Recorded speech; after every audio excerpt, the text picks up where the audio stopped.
Cole Foster is upstairs. 1 ball, no strikes. He's fallen behind the first 2 hitters in the Auburn order.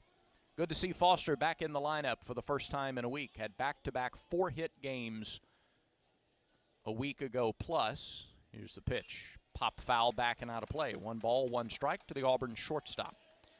Raised his average up to .442. Couple of homers, 17 RBIs. He bats right-handed against the left-handed pitcher Holland. Holland has been the Sunday starter for Arkansas. 3-0 record, a .218 earned run average. Pitch to Foster. 1-1 line into left field, and Foster picks up where he left off.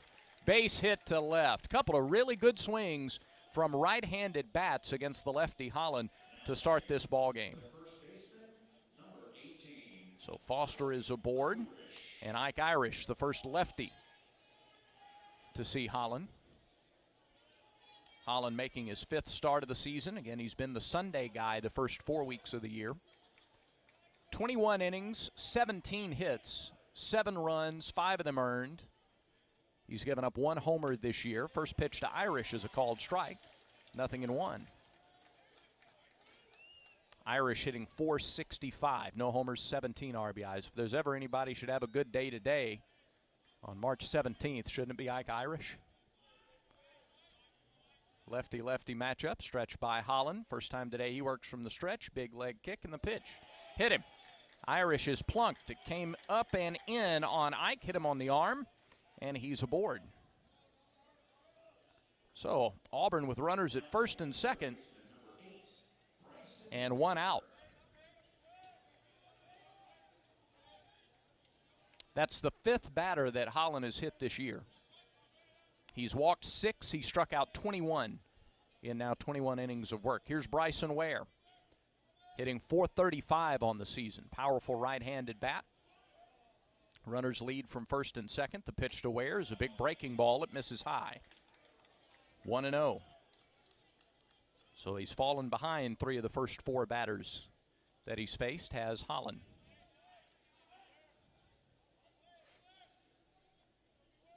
Holland out of San Jacinto Junior College. The pitch to Ware. Fastballs. Fouled back. He had the timing down. Was under it just a little bit. Good cut by Bryson. Ware with 7 homers. That shares the team lead. He's driven in a team best 21 runs. Chance for Auburn to strike first. They play him deep in the outfield. Wind screaming out toward right center, as it usually does at this ballpark. Holland off the left side of the rubber delivers. Swing and a bouncing ball back up the middle. Gloved by the second baseman. He'll step on the bag for 1, go to first for 2. Stovall was shaded up the middle. Ware hit it perfectly back up the middle. And now the umpires are going to get together. Immediately, Scott Klein was out and asked the umpires to huddle up.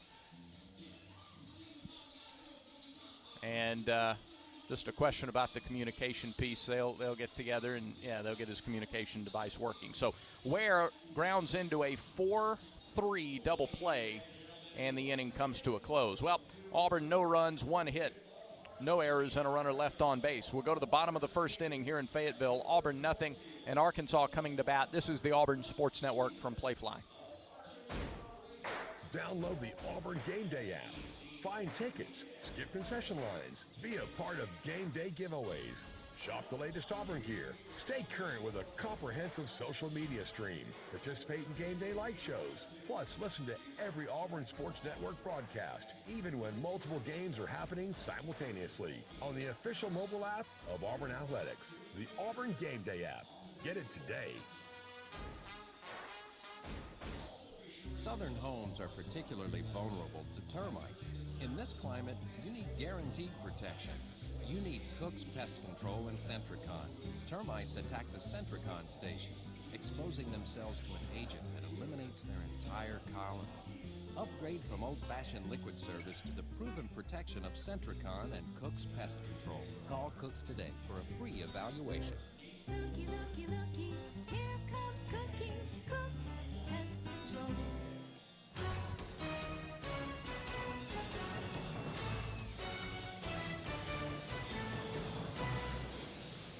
No runs on a hit for Auburn in the top of the first. In the bottom of the inning, it'll be Josenberger, Stovall, and Wagner due up. First three for Arkansas. Defensively, Auburn has Chris Stanfield in left, Kason Howell in center, and Josh Hall in right field. Along the infield on the corners, it's Bryson Ware at third, Ike Irish at first. Up the middle, Cole Foster back at short, Caden Green at second base. Nate LaRue catches for Tommy Vale. Vale 2-0 with a .63 earned run average.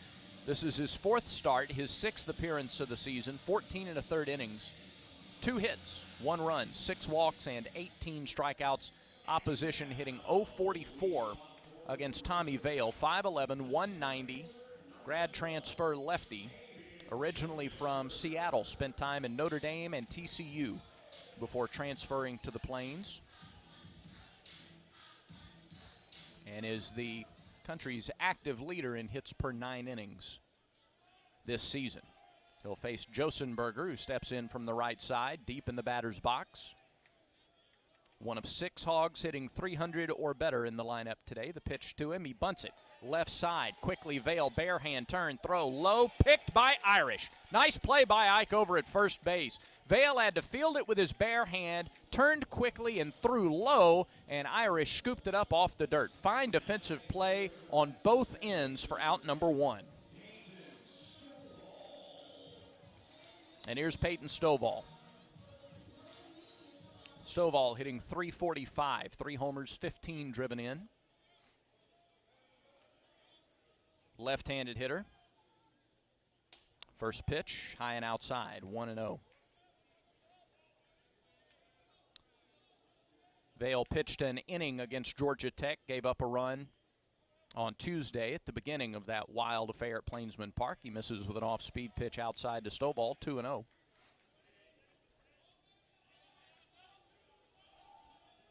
Works off the left side of the rubber, holds a black glove against his chest, now gets the sign.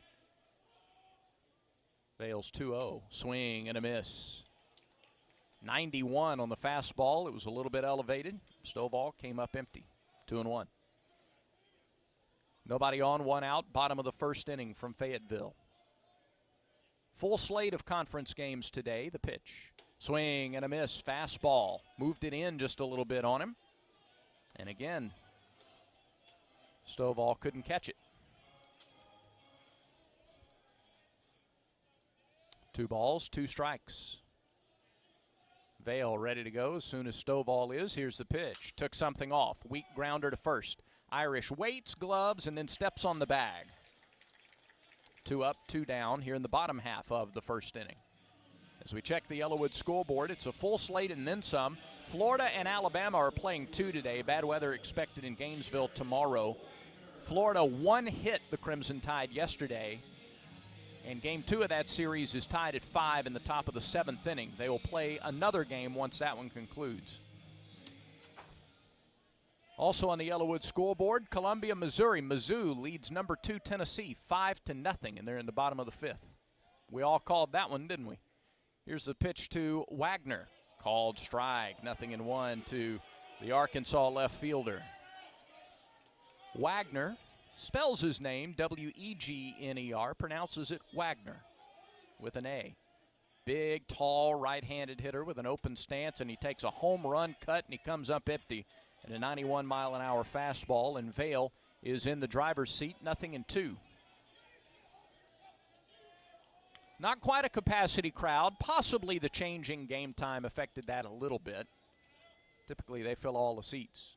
0-2, called strike 3. Just froze him. Fastball at the knees on the outside corner. A masterful first inning from Tommy Vale. He retires the Razorbacks in order in the first. No score as we go to the second inning. That's when Auburn baseball continues in a moment. And the pitch. A swing so powerful it takes our breath away. A double play that has us high-fiving strangers, swaying together with every take me out to the ball game, and the rally that brings us to our feet as one.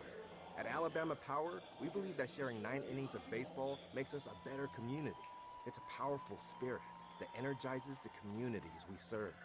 It's power for a better Alabama. Alabama Power is a proud supporter of the Auburn Tigers.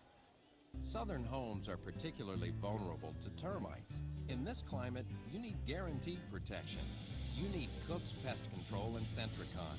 Termites attack the Centricon stations, exposing themselves to an agent that eliminates their entire colony. Upgrade from old-fashioned liquid service to the proven protection of Centricon and Cook's Pest Control. Call Cooks today for a free evaluation. Looky, looky, looky, here comes Cookie. Cooks Pest Control. This broadcast of Auburn baseball is brought to you in part by the Alabama Department of Public Health. Don't wait. Vaccinate. Protect yourself and others from COVID and flu. Visit alabamapublichealth.gov/IMM. We go to the second inning. Auburn was able to get some good swings in on Hunter Holland in the first. They'll try again here in the second against the 6'5 left-hander with Kirby, Stanfield, and Green. The second inning of all of our broadcasts this year is presented by Auburn Bank, champions of you. Holland has a lot in his repertoire. Work a slider, fastball mix, every now and then a curveball to left-handers. He'll throw a changeup to righties. He's got a two-seam fastball and a four-seam fastball. He can really mix them well. This is the first time this year, though, that he's pitched with shorter rest. He's been the Sunday starter for the Hogs, who started their season out in Arlington. Not in Arlington. They started out in Arlington and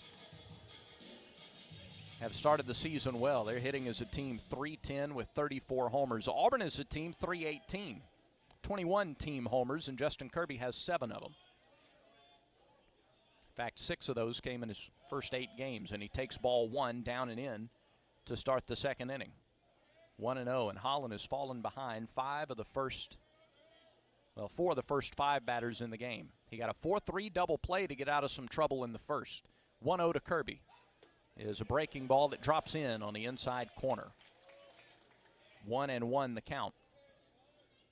Kirby singled, doubled, and homered in the win over Georgia Tech Tuesday night at Plainsman Park. The pitch. Swing and a miss. Fastball, outer half. And it's 1-2 to the Auburn DH. Second straight game that Kirby's been the DH. 13 of his 17 hits this year have gone for extra bases. The delivery. Down in the dirt. 2-2.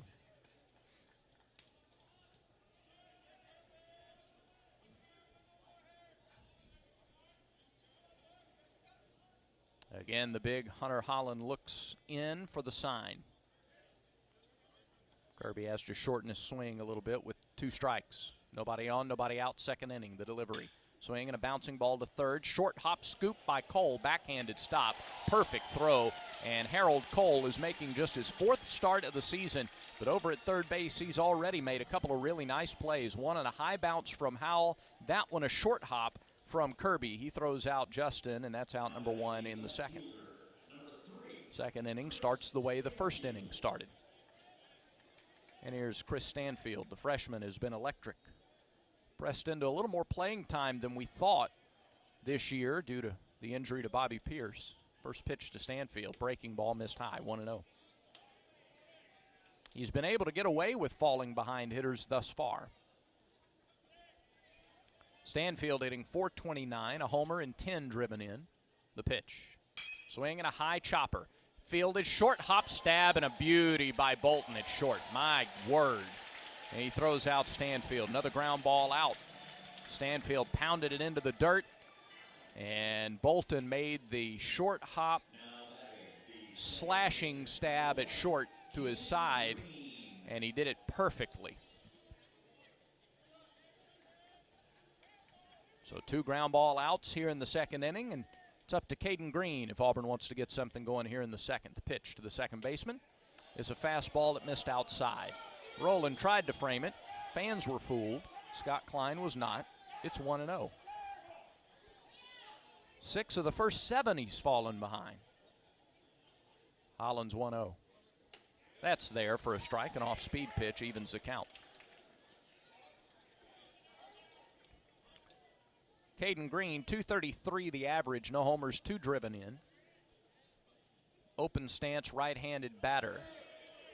Takes a fastball low.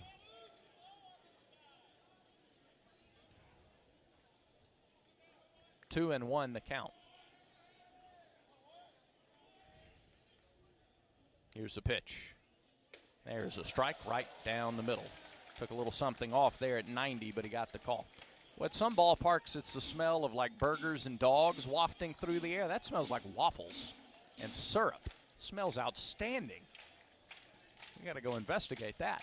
Here's the 2-2 pitch. Swing and a foul back out of play. Nice swing by Green to stay alive.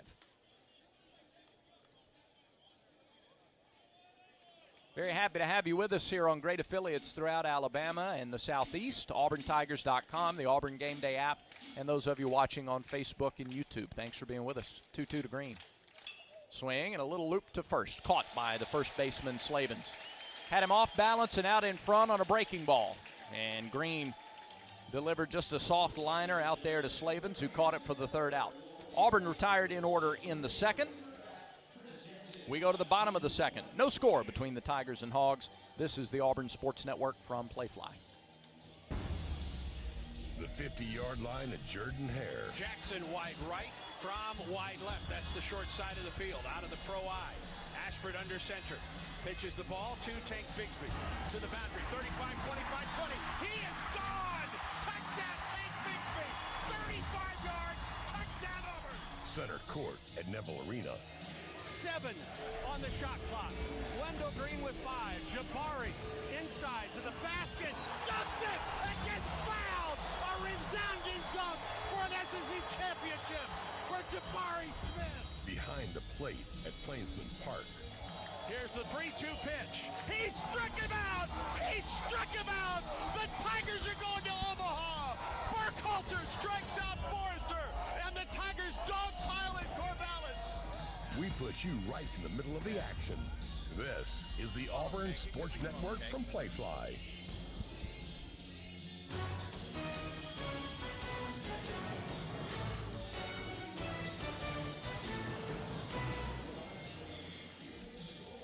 Back at Baum-Walker Stadium in Fayetteville, Slavens, Borfin, and Diggs due up for the Razorbacks here in the second against Tommy Vale.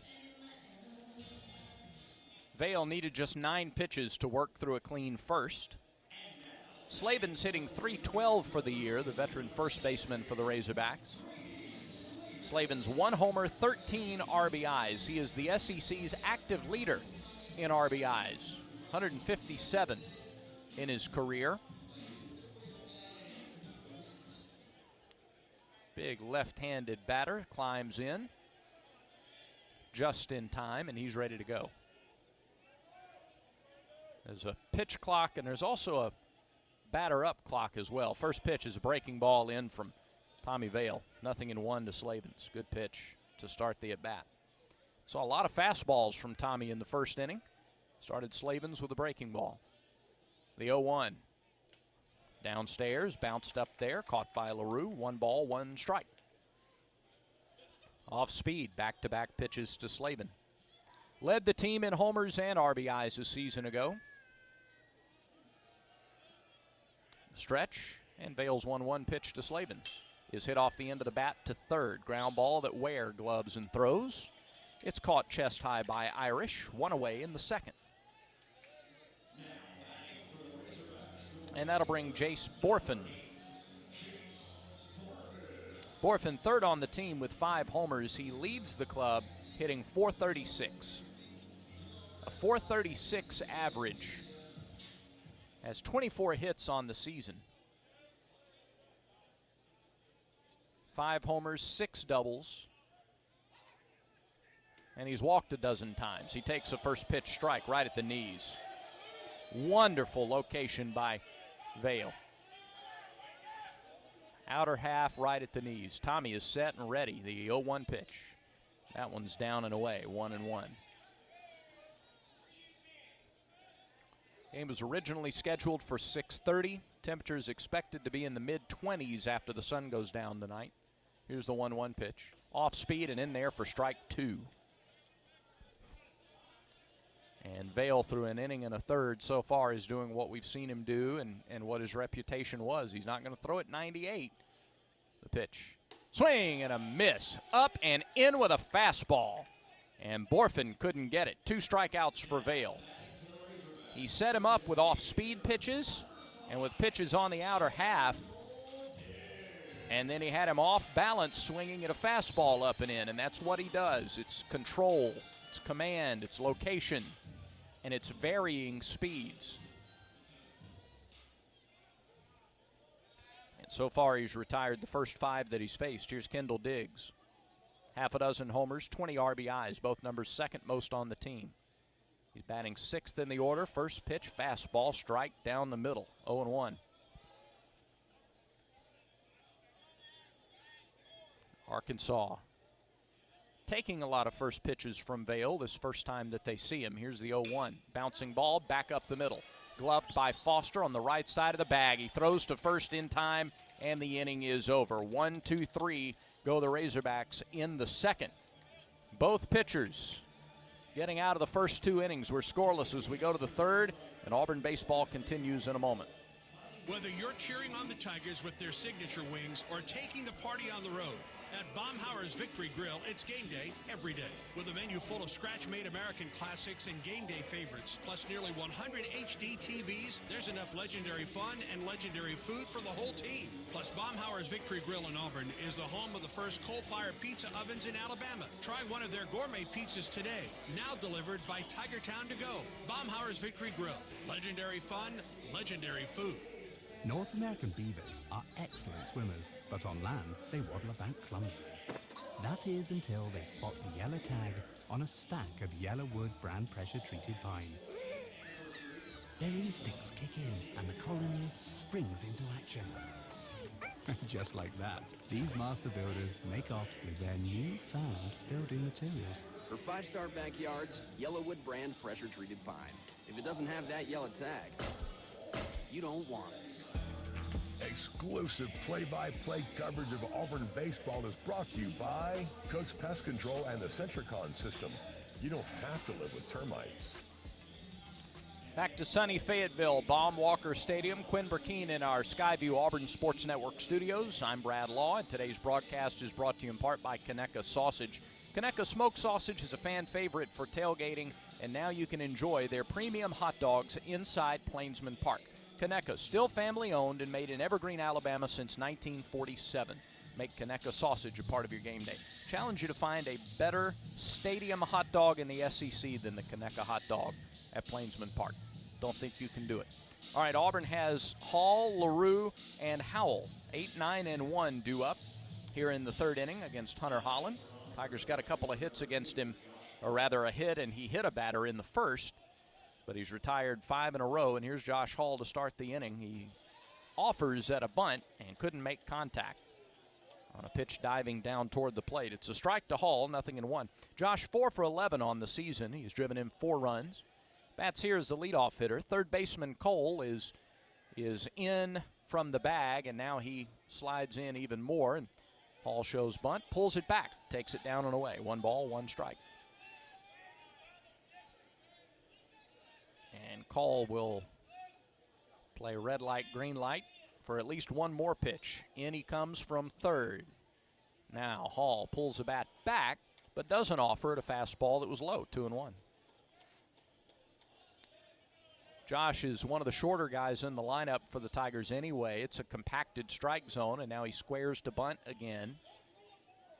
Here's the pitch. Pulls back and bounces one to first. Gloved by Slavin, so he'll take it to the bag himself, win the race, and there is out number 1. Another ground ball out. Holland's been able to induce a few of those. He got the ground ball double play in the first, couple of ground outs to third, short first. There's only been 1 out of the 7 so far in the air, and that was the line drive to first from Green. Nate LaRue, number 9 hitter in the order. Slow start offensively for Nate. Nobody more frustrated than he about that. And there's a first pitch called strike down the middle, 90 on the fastball from Holland. He works off the left side of the rubber as well. Fastball is hit on the ground past the Auburn dugout. And it's 0-2.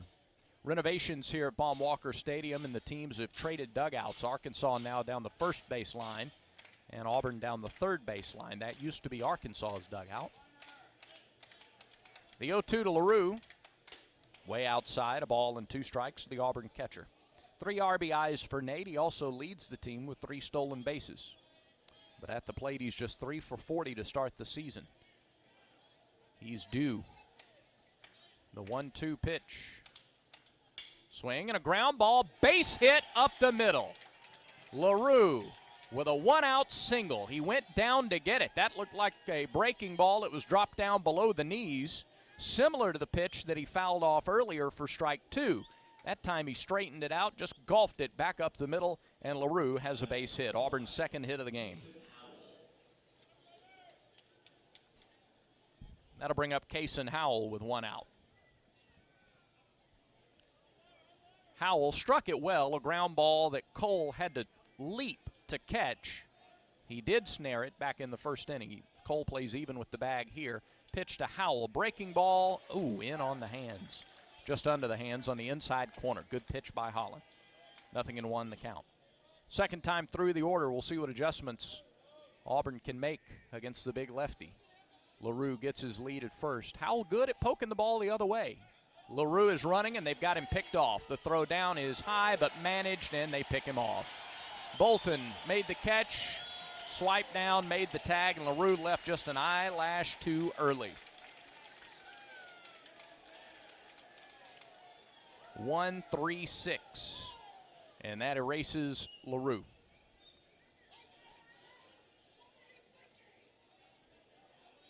So now 0-1 the count to Howell with nobody on base. And Slavens plays off the line again. Pitch. Swing and a drive to left field. That's headed toward the corner. No, that's headed into the bullpen. Kason Howell with his second home run of the season, and Auburn strikes first. The Tigers lead it 1-0 here in the third inning. An 0-1 pitch. An 84-mile-an-hour breaking ball. Howell was ready for it, and he sent it over the left field wall. So Kason Howell, who had, I believe, one of Auburn's 4 hits in the College World Series game against Arkansas in Omaha, has Auburn's 3rd hit of the day here. It's a home run, and the Tigers lead 1-0. Now here's Cole Foster. Ground ball to short. Scooped quickly by Bolton. He makes a long throw. He does it in time, and the inning comes to a close. But Auburn draws first blood. 1 run, 2 hits. The home run by Howell. The big stick of the inning. No errors and nobody left on base. We go to the bottom of the third. Auburn 1, Arkansas 0. And this is the Auburn Sports Network from Playfly. AuburnTigers.com is the official website of Auburn Athletics. Read the latest feature stories on your favorite Tiger teams. Get critical game day info, search videos and audio. Find how to get connected through social and digital media, or by joining Tigers Unlimited. Shop the AU Photo Store, or just find the next event on the athletic calendar. Plus, all athletics broadcasts are streamed free at AuburnTigers.com/watch. AuburnTigers.com, the official online home of Auburn Athletics. I'm Stuart Vance with the Vance Law Firm, and we're excited to be a proud partner of Auburn Athletics. This Auburn baseball season, the 3rd inning of every home game is sponsored by the Vance Law Firm. We're located right here in Central Alabama and ready to work for you. If you've been injured in a car wreck, let the Vance Law Firm get you the compensation you deserve. Call us today for a free consultation. It's as easy as dialing 3 for me. 333-3333.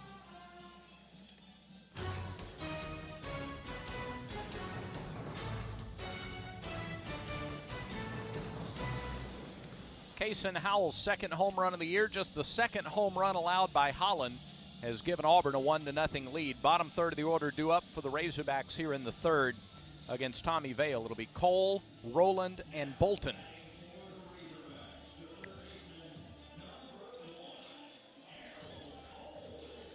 Harold Cole, C-O-L-L,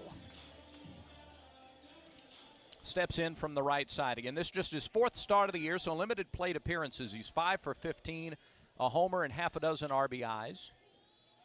He's shorter than some of the big bats in the lineup for Arkansas. First pitch to him is upstairs, 4-1. Couple of strikeouts for Vale. 3 ground outs. make it 4 ground outs and 2 strikeouts for Tommy so far. He misses down and in. 2 balls, no strikes here on Cole. Cole already a couple of nice plays defensively at third base. They play him to pull on the infield. Ware about 6 feet off the line. Foster in between the second and third base bags. Here's the 2-0 pitch. Just missed outside. 3-0. First 3-ball count, to which Vail is gone. He'd only gone to one other 2-ball count so far through the first 6. The stretch and the 3-0. Missed. Ball 4 high. Leadoff runner aboard for the Razorbacks. That is just the 7th walk in 16 1/3 innings for Vail this season. And it puts the tying run aboard here in the bottom of the 3rd. And Parker Rowland is the batter. He has started just over half of their games. This is game number 18. It's his 10th start behind the plate. 2 homers, 10 RBIs. Batting average at .206. Tall right-handed batter. The pitch upstairs, and Vail is missed with 5 in a row to start the inning.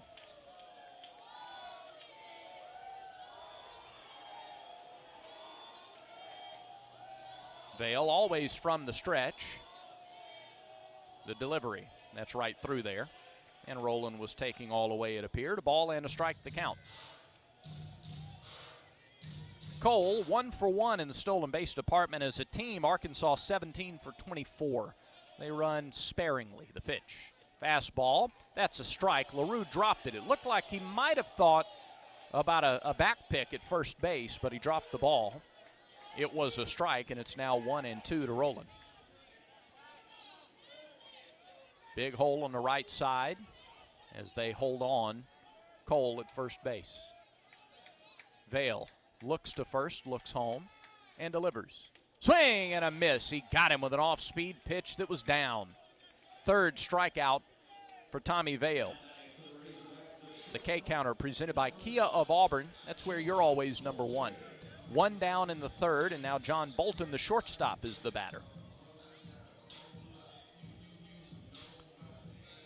Bolton hitting .226. No homers, 2 doubles. Has 12 hits on the year. He has struck out 13 times. This is not an Arkansas team that strikes out a lot. 13 is the high in the lineup. There is a back pick to first, and they got him. Yeah, they threw back behind the runner, Cole, who was too far off the bag. LaRue was ready. He cocked and fired and got him at first base. 2 down, bases empty.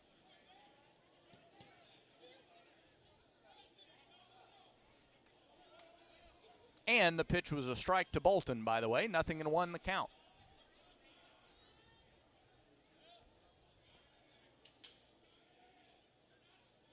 So both teams have had a runner erased from the base paths. Breaking ball drops in, strike 2.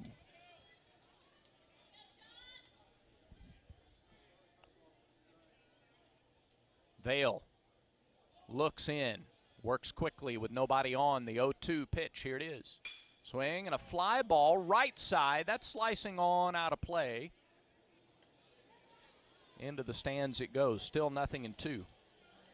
He tried to sneak the fastball by him at 91 miles an hour, and Bolton with a late cut stayed alive.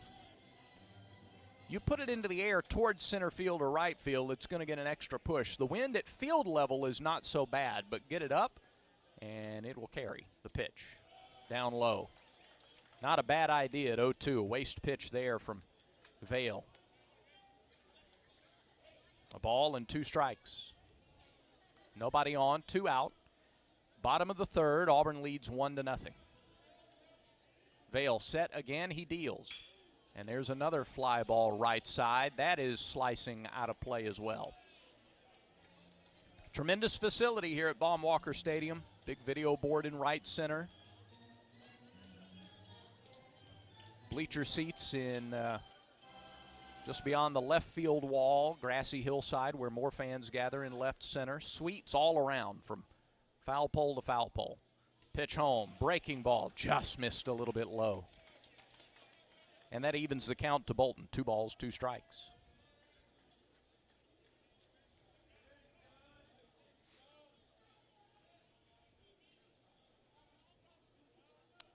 Lefty-righty matchup, the 2-2.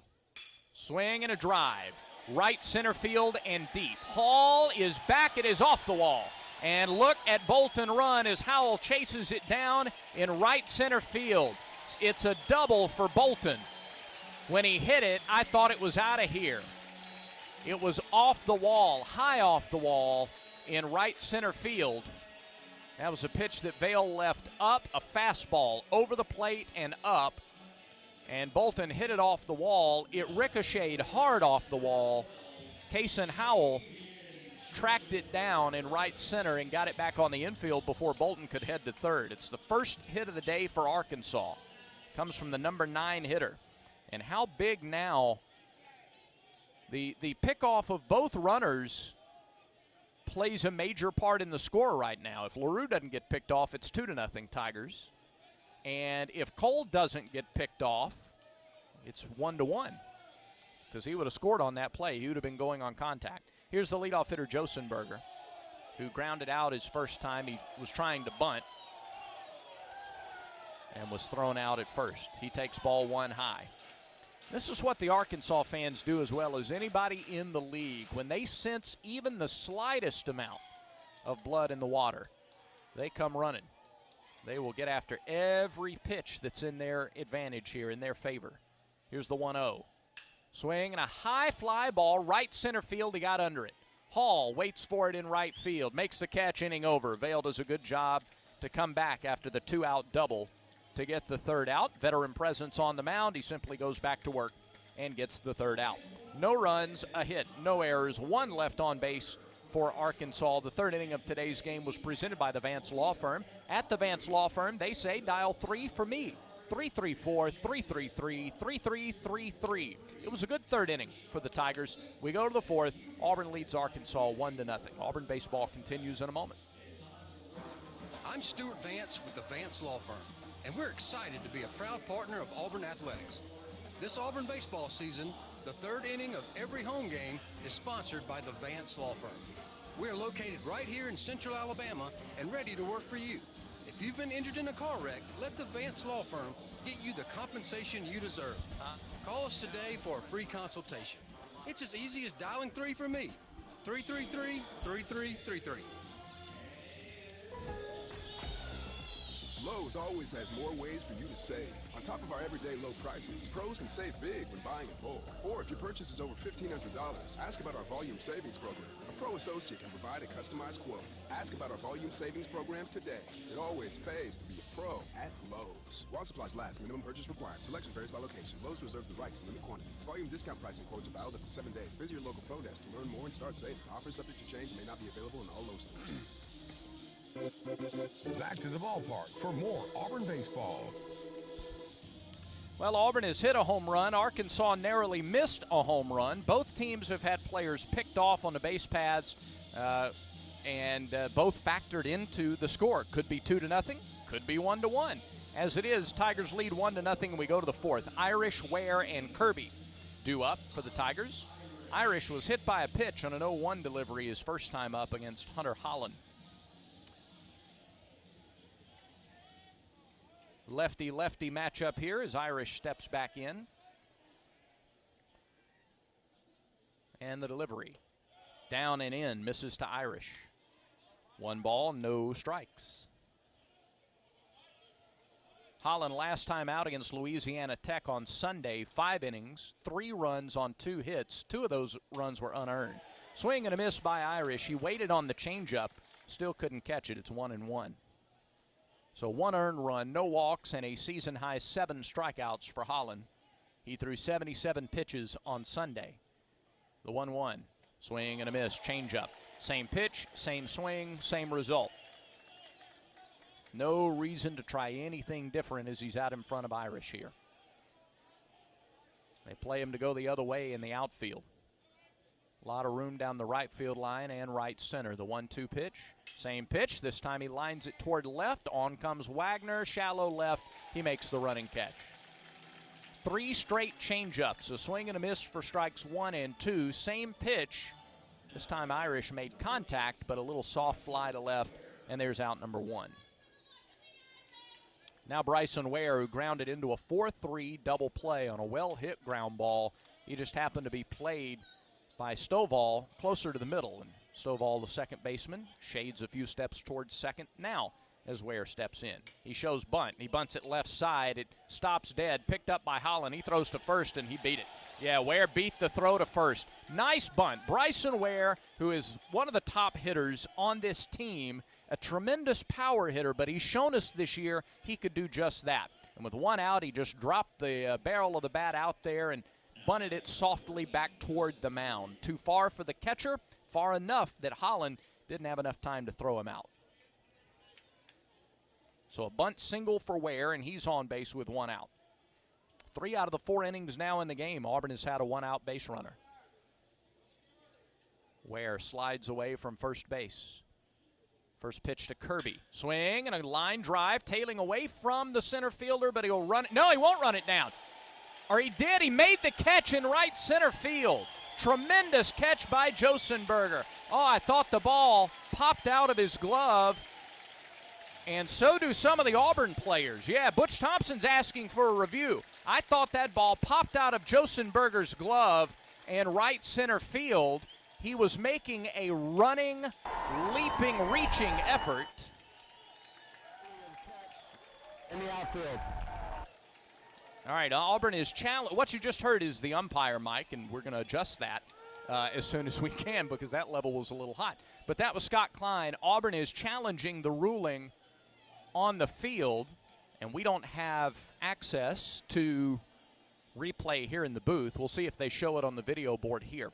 The ball was so hard hit by Kirby that it was slicing away from the center fielders. He was chasing it down in right center.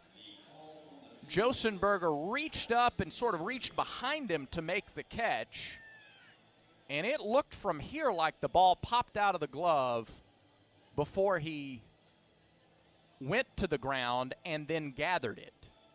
So it's conference play, and whereas replay was handled on site at each ballpark in non-conference play, now that it's the league, this is going back to Birmingham, and the umpires are communicating to the SEC Replay Command Center directly. And you will hear Scott Klein give his ruling once that is ready. They have still not shown it on the video board here at Baum-Walker Stadium. Now, because they called it an out, yeah, it looked like it hit the ground and then he picked it up off the ground, and the umpires called it out. Here's the problem. What do you call? Where do you put Justin Kirby, and where do you put Bryson Ware?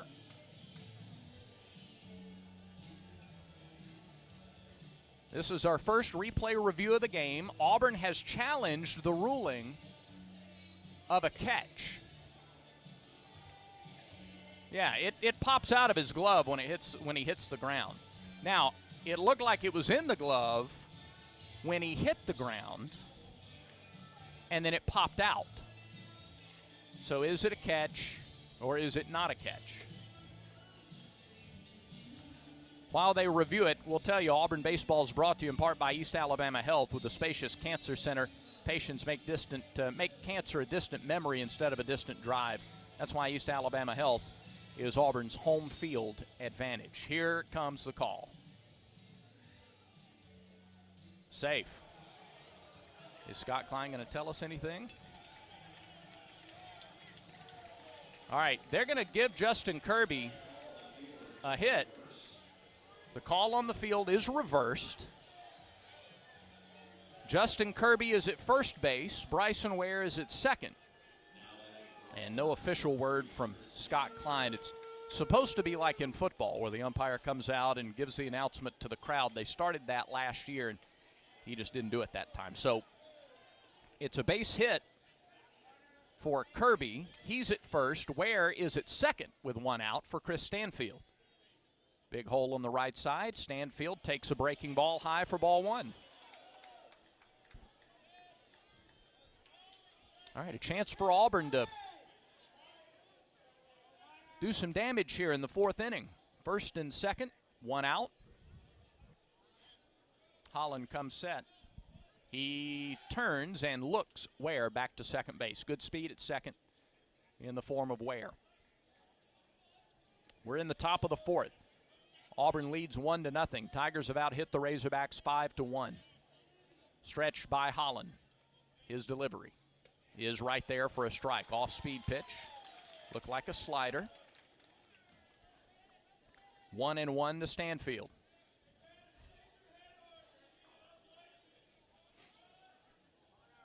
A solo homer from Kason Howell, the only scoring in the game to this point. Stanfield grounded out his first time. The pitch. Inside with a fastball. It's 2-1. I'll tell you, credit Parker Rowland. His framing job is fooling the fans here in Fayetteville. They think every one of these are strikes.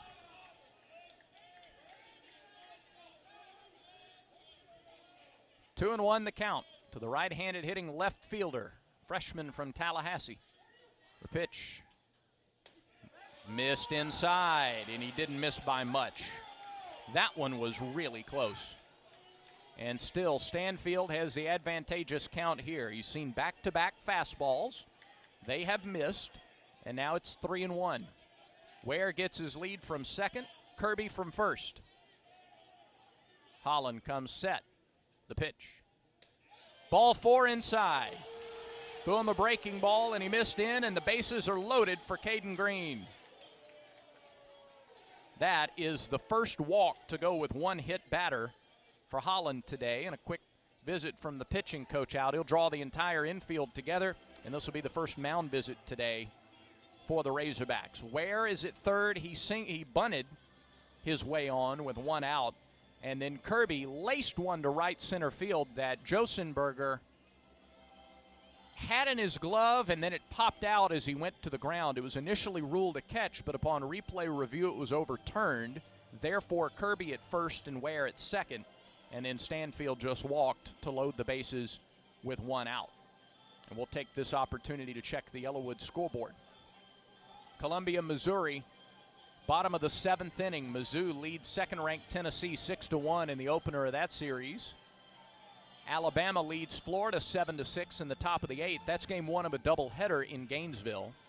And I think the Arkansas pitching coach used that meeting just as much to yell at Scott Klein a little bit. He's unhappy with the strike zone. Watch this at bat now to Caden Green and see if any close calls go Holland's way.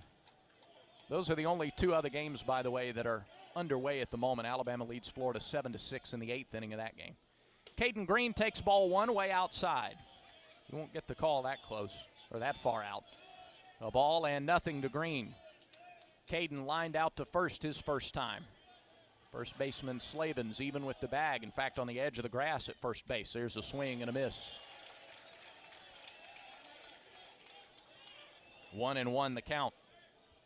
Josh Hall waits on deck. Auburn leads 1-0 in the top of the fourth, and the Tigers have loaded the bases. Holland with a long look in. He comes set. His 1-1 offering is driven foul. Green way out in front. He hit that up and over the sweets. Tattooed it, but very early on a change. And now Holland's ahead, a ball and 2 strikes. 50 pitches now for the Arkansas starter.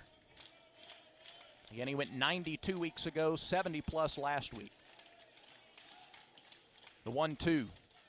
Swing and a ground ball just past third, foul. He barely missed a bases clearing double.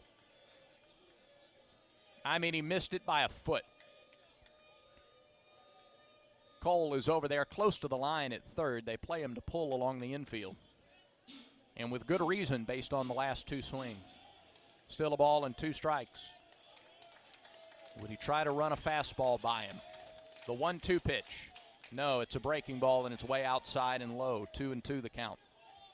1-0 Auburn. Bases loaded, 1 out. Fly ball would do the trick. Ware at third, Kirby at second, Stanfield at first. Slavens again in on the grass at first. The pitch. Fouled at the plate. Green got a piece of that and then fouled it, and it caught a piece of the catcher, too. That one might have been off the left foot of Roland. Some new baseballs for Scott Klein, and Roland goes back down to his knees. Green will step back in.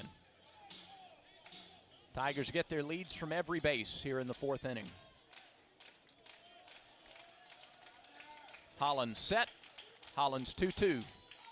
Swing and a fly ball right field. Should be deep enough to get the run home. Borfin makes the catch. Ware tags from third. The throw is late. Ware slides in head first. It's a sacrifice fly for Green, and Auburn doubles its lead. It's 2-0. So Green does his job. At the very least, you wanted to get that runner home from third with less than 2 outs. And that's what Caden did. He drives in his 3rd run of the season. 2-0 Tigers.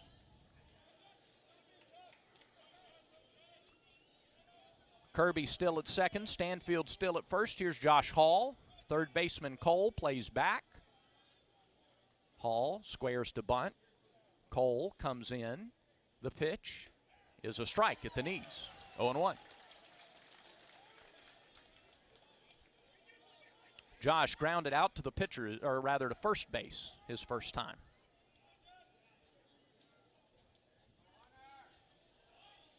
First pitch was a changeup. The 0-1 to Hall is swung on and missed. Another changeup. He had squared and pulled back. Tried to slash to no avail. 0-2. 2 outs, 2 on, 1 in for the Tigers here in the 4th. Single runs in the 3rd and 4th inning, and Auburn leads it 2-0. Holland is ready. Hollins 0-2 offering. Swing and a foul back on a breaking ball. Hall stays alive. Josh now 4 for 12 on the year.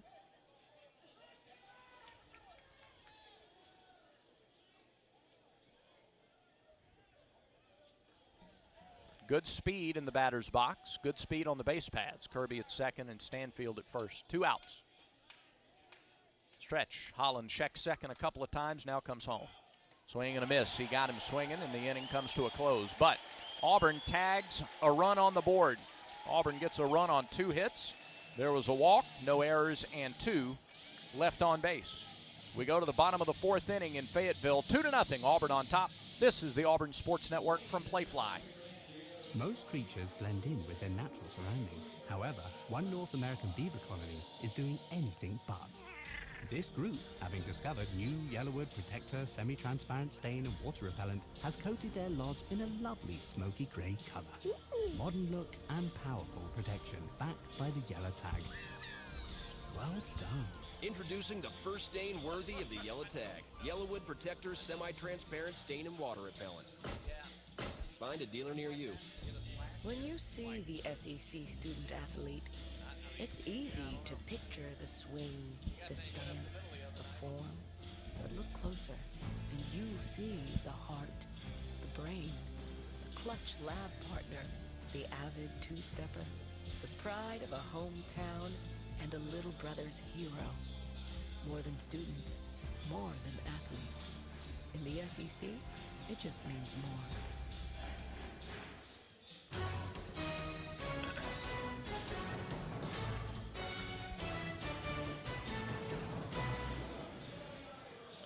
We go to the bottom of the 4th. Arkansas sends the 2, 3, and 4 hitters up. Dangerous part of the order coming up here with Stovall, Wagner, and Slavens. Auburn leads 2-0. Tigers have out-hit the Hogs 5-1 today. Auburn has left 3 men on base. Arkansas has stranded 1. Tommy Vale is at 35 pitches through 3. He sailed through the first 2 innings, issued a leadoff walk, and gave up a double in the 3rd. Stovall rolled out to first base his first time. Second time through the order against Auburn's graduate lefty. 320 down the lines here at this ballpark. 375 to left center, 365 to right center, 400 to straightaway center. And the first pitch in the bottom of the 4th is low and outside to Stovall. 1 ball, no strikes. That's how he started Cole in the third inning, too. Walked him on 4 pitches. He was picked off first base, though, by LaRue. 1 ball, no strikes. The delivery. Fastball right there. Evens the count. Maybe took a little something off. We've seen Vail hit 91 several times with a fastball. That one at 88. Tommy ready. He delivers and misses low with another fastball. It's 2-1 to Stovall.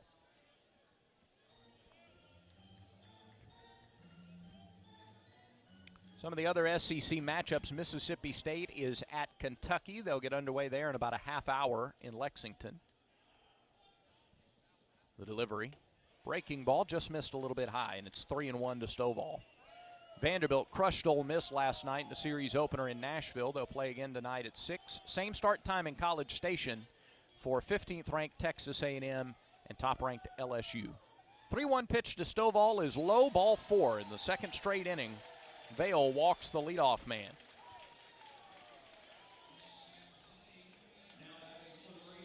So here's Jared Wagner with 1 on and nobody out. Wagner, a strikeout victim on 3 pitches, his first time.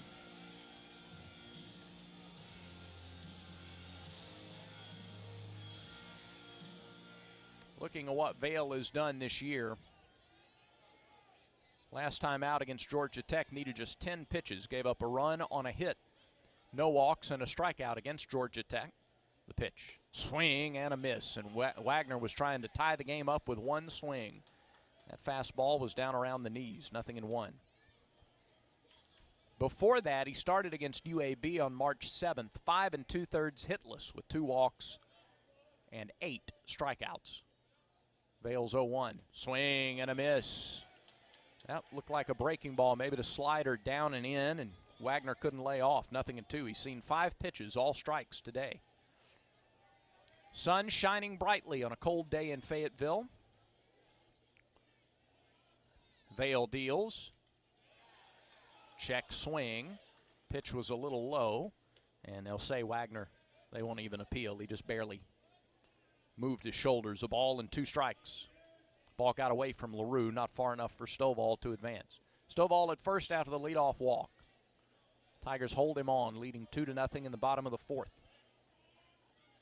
1-2, we'll have to wait. There's a throw to first, and we'll pause 10 seconds for station identification on the Auburn Sports Network.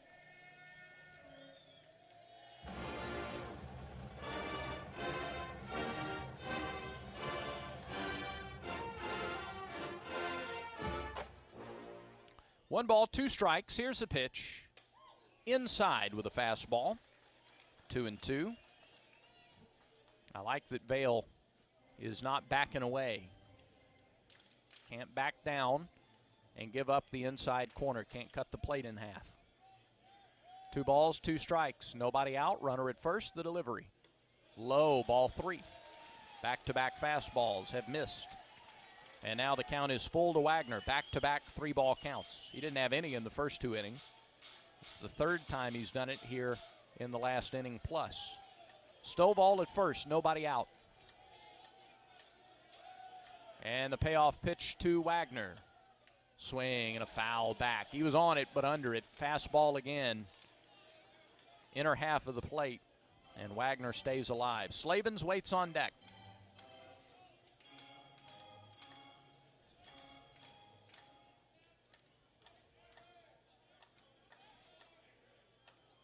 Vail comes set. Payoff pitch. Breaking ball, and it's just barely fouled off at the plate. Off-speed pitch, and Wagner stayed alive. And here come the Arkansas fans. Wind blowing out to straightaway center field now. And another 3-2 pitch from Auburn's left-hander. Here it is. Just missed a little bit low, and there is ball 4. Oh, he didn't miss by much. Back-to-back walks to start the 4th. Puts the tying runs on base. Go-ahead runner at the plate now in Brady Slavens. And that'll draw a visit from Darren Schoenrock, Auburn's first-year pitching coach, who jogs out to the mound.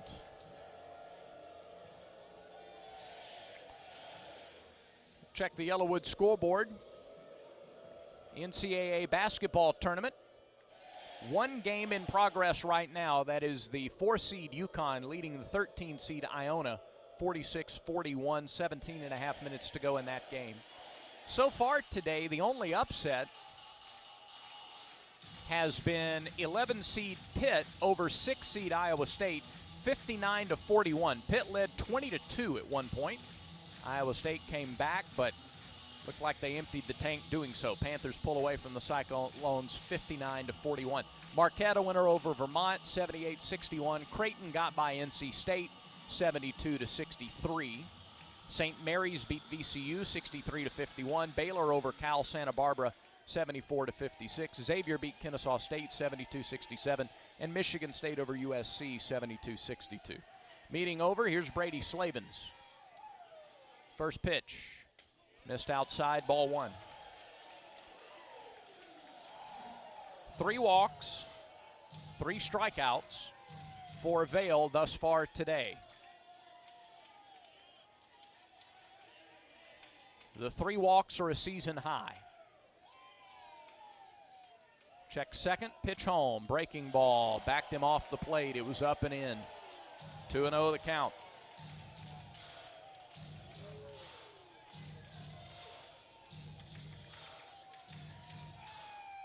2-0 Tigers. They've out-hit the Hogs 5-1.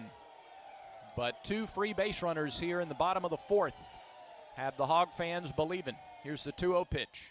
Fastball popped up and back and out of play. 2-1 the count. All for a ground ball here or an infield fly, something like that. Need to get that first out on the board. Got a couple of big-time home run hitters coming up next, and Slavin's a slow start in that department, but he's capable. He led the club a season ago. The 2-1 pitch. Fastball fouled straight back. Really good cut by Slavens, but now 2 balls, 2 strikes. Auburn baseball brought to you by the Alabama Department of Public Health. Don't wait, vaccinate. Protect yourself and others from COVID and flu. Visit alabamapublichealth.gov/IMM. 2-0 our score. Auburn leads in the bottom of the 4th. Vail ready. His 2-2 pitch to Slavens on the way. Swing and a high fly ball, right center field. Haul back to the wall. That is out of here. Slavens knew it. He flipped the bat. Arkansas has a 3-2 lead. Second home run of the year. RBIs 14, 15, and 16. 2-2 fastball left up. Slavens crushed it.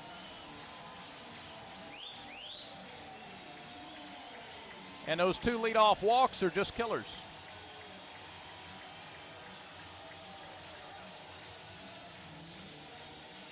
Just like that, the Razorbacks have the lead.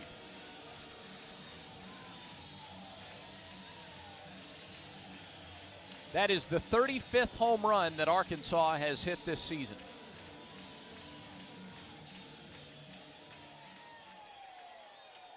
Just their second hit of the game. Still nobody out, and here's Jace Borfin, 0 for 1 with a strikeout. First home run Vail is allowed this year. And the first pitch is a breaking ball that misses low. 1 ball, no strikes.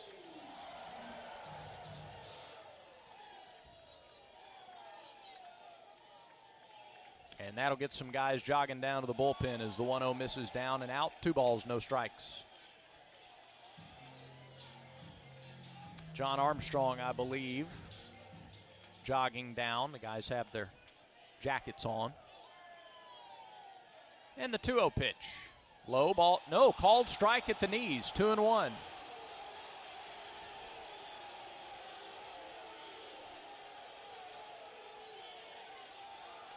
Two balls and 1 strike the count. Nobody out, nobody on. Pitch to Borfin. Breaking ball misses outside. It's 3-1.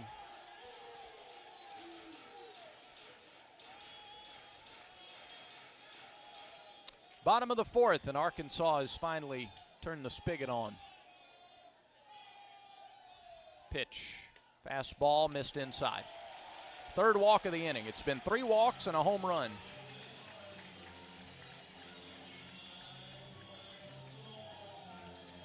Here's Kendall Diggs, who grounded out to short his first time.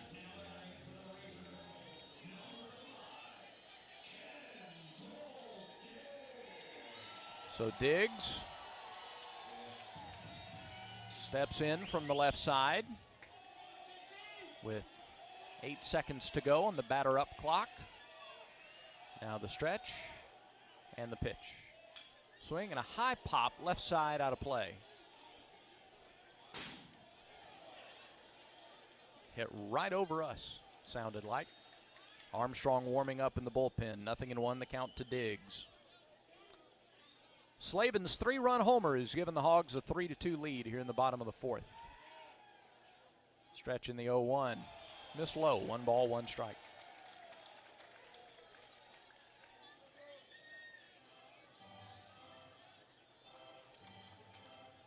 Tigers' 2 runs have come on a Kason Howell solo homer and a Caden Green sac fly. Vale looks at first and throws to first.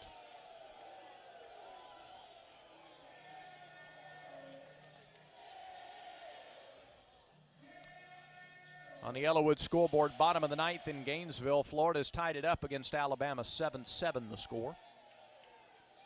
And there's another throw to first. And Missouri has tacked on 3 more runs. They are dropping the hammer on Tennessee, 9-1, as Mizzou bats in the bottom of the 8th inning up in Como.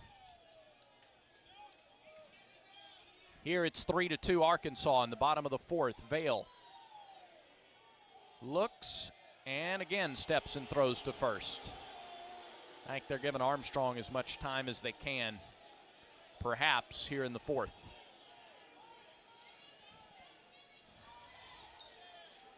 Sun goes in behind the clouds. We have full shadows here at the ballpark. Maybe for the first time today. There's a snap throw to first and a close play. Oh, that time they nearly lulled Borfin to sleep. Irish thought he had him. He's looking toward the dugout. But they will not ask for a review. 1 ball, 1 strike, 1 on and nobody out. Huge lead for Borfin at first. He has stolen 2 bases this year. The pitch upstairs. It's 2-1. Well, Tommy, this inning has done what he didn't do in the first 3, and that's he's missed up.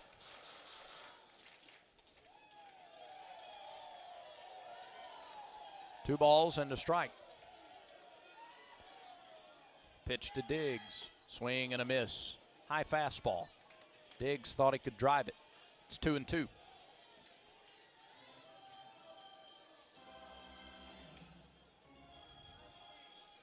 These are 2 teams that hit the ball comparable numbers.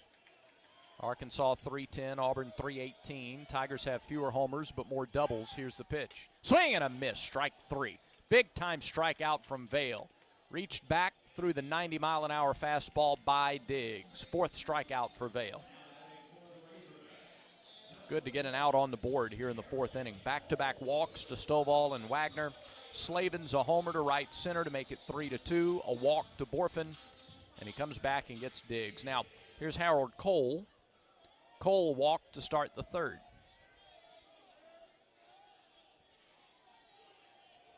Vale delivers. Pitch misses down and away, 1-0.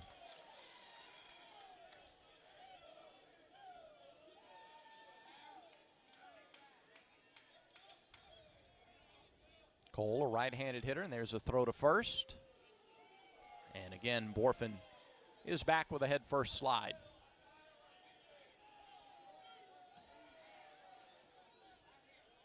Tigers have been able to get base runners on Holland, but they haven't been able to bring them in consistently. There's another throw to first.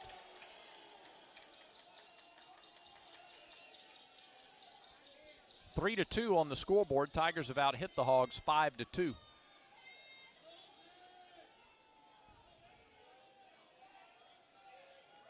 (64 pitches for Vale. Number 65 is down in the dirt. 2 balls, no strikes. And this is as much as we've seen Tommy labor this season. And there's Coach Rock. He's out of the Auburn dugout, and that'll be it for the Auburn left-hander. They got the call that Armstrong is ready, and John Armstrong will enter the game with 1 out and a runner on in the bottom of the 4th inning, with Auburn now trailing 3-2. So we'll step away as on the road, Coach Rock makes the Conecuh sausage call to the bullpen. By now, your daily routine is probably a little too routine. Don't you want to change? Don't you want to start playing by your own rules and escape the routine so your fantasy becomes reality? Where every night is an adventure, where new flavors are ready to be tasted, where it feels like you're a winner. Take a chance. Reward yourself. Make your routine anything but routine. Escape every day at Wind Creek Casino and windcreekcasino.com. John Armstrong comes on to pitch for the Tigers, relieving Tommy Vale. Armstrong, 5'11", 225, sophomore right-hander from Harrison High in Marietta, Georgia. He has factored into the decision in 5 straight appearances, including 4 wins and then a save his last time out. So far this season, Armstrong 4-0 with a 2.75 earned run average. 8 appearances, 16 1/3 innings, 7 hits, 5 runs, all earned. He's walked 5 and struck out 15. Opposition hitting 123 against John Armstrong. Last time out, Armstrong against Georgia Tech gave up a run on 3 hits and an inning of work. No walks and 2 strikeouts. He threw 18 pitches. Appeared once against Southeastern Louisiana and picked up a 3 1/3 inning save in game 1 of that series against the Lions. 3 1/3 hitless with a walk and a strikeout. He pitched 46 pitches in that outing. The week before against Lipscomb, appeared in game 1 and 3 of that series. 44 and 43 pitches with a day in between. Pitched back-to-back games against Southern Cal in that series, second weekend of the year. Needed only 2 pitches in game 1 and then came back the next day and threw 34 pitches and earned the win in both of those games. So John Armstrong is in, a reliable right-hander for the Tigers, replacing Tommy Vale, who cruised. He retired the first 6 that he faced and ran into a little more trouble in the 3rd and the 4th. And the big problem was the walks. He walked 4, struck out 4, gave up just 2 hits in 3 1/3. To this point, 3 runs. The runner at first base is his responsibility. And the 2 walks that started the 4th came home to score on Slavin's home run, and that's where it really hurt. 63 pitches for Vale, and 34 of them for strikes.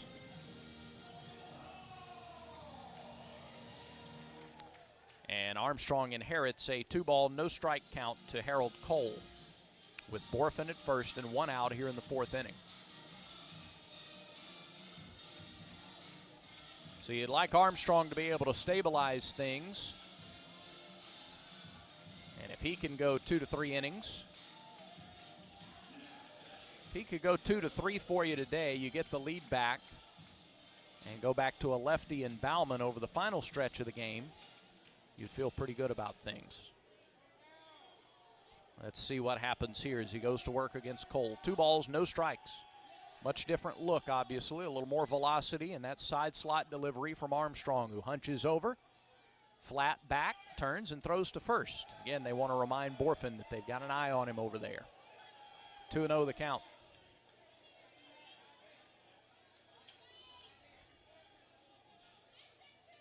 We're in the bottom of the 4th. Pitch, fastball inside, 3-0.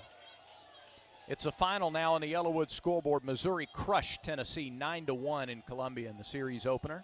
And Florida wins the series against Alabama. Gators walk off the Crimson Tide in the 9th, 8-7. Now the 3-0 pitch to Cole. Off speed. Oh, it just missed the inside corner. Good looking pitch. Armstrong wanted that and didn't get the call. And so Cole walks. That's 4 walks in the inning for Auburn pitching. That's just playing with fire. Here's Parker Rowland. The catcher struck out looking his first time.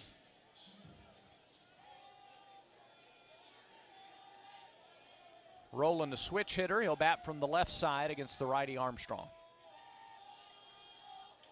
Runners lead from first and second. Here's the pitch. Fastball lined into left field. Long run, Stanfield, who'll have to play it on a bounce. Rounding third is Borfin. The throw is cut off. Borfin scores on the play. It's 4-2 Arkansas on an RBI single to left for Parker Rowland.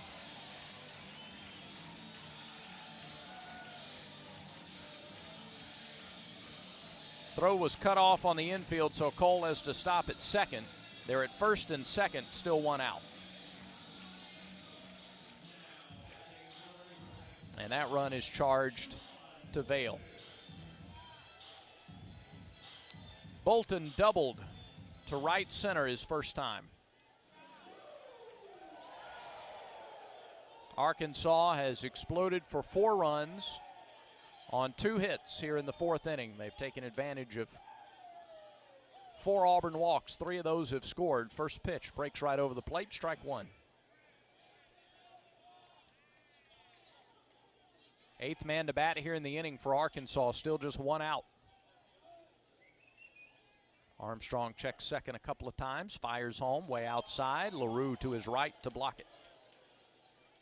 A ball and a strike to count. 35 homers for Arkansas, 35 doubles, make it 36 doubles after Bolton's in the 3rd inning. The 1-1. Bolton takes a strike. 1-2.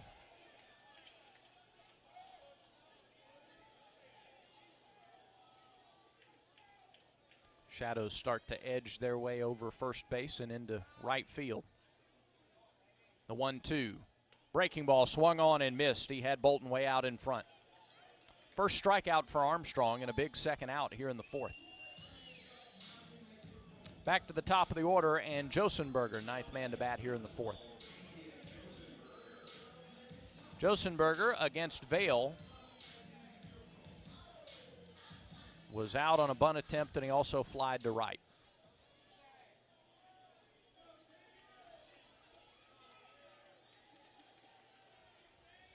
Armstrong leans over and deals. Breaking ball in there, strike 1.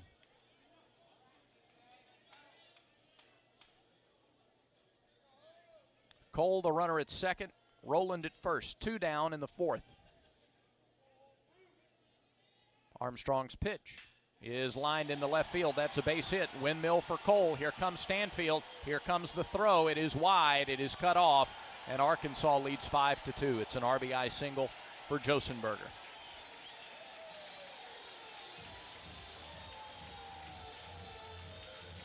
And now all 4 of the walks in the inning have come home to score.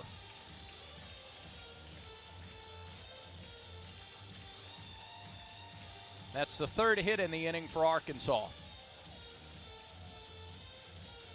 And now here's Stovall, who started it earlier this inning with a walk.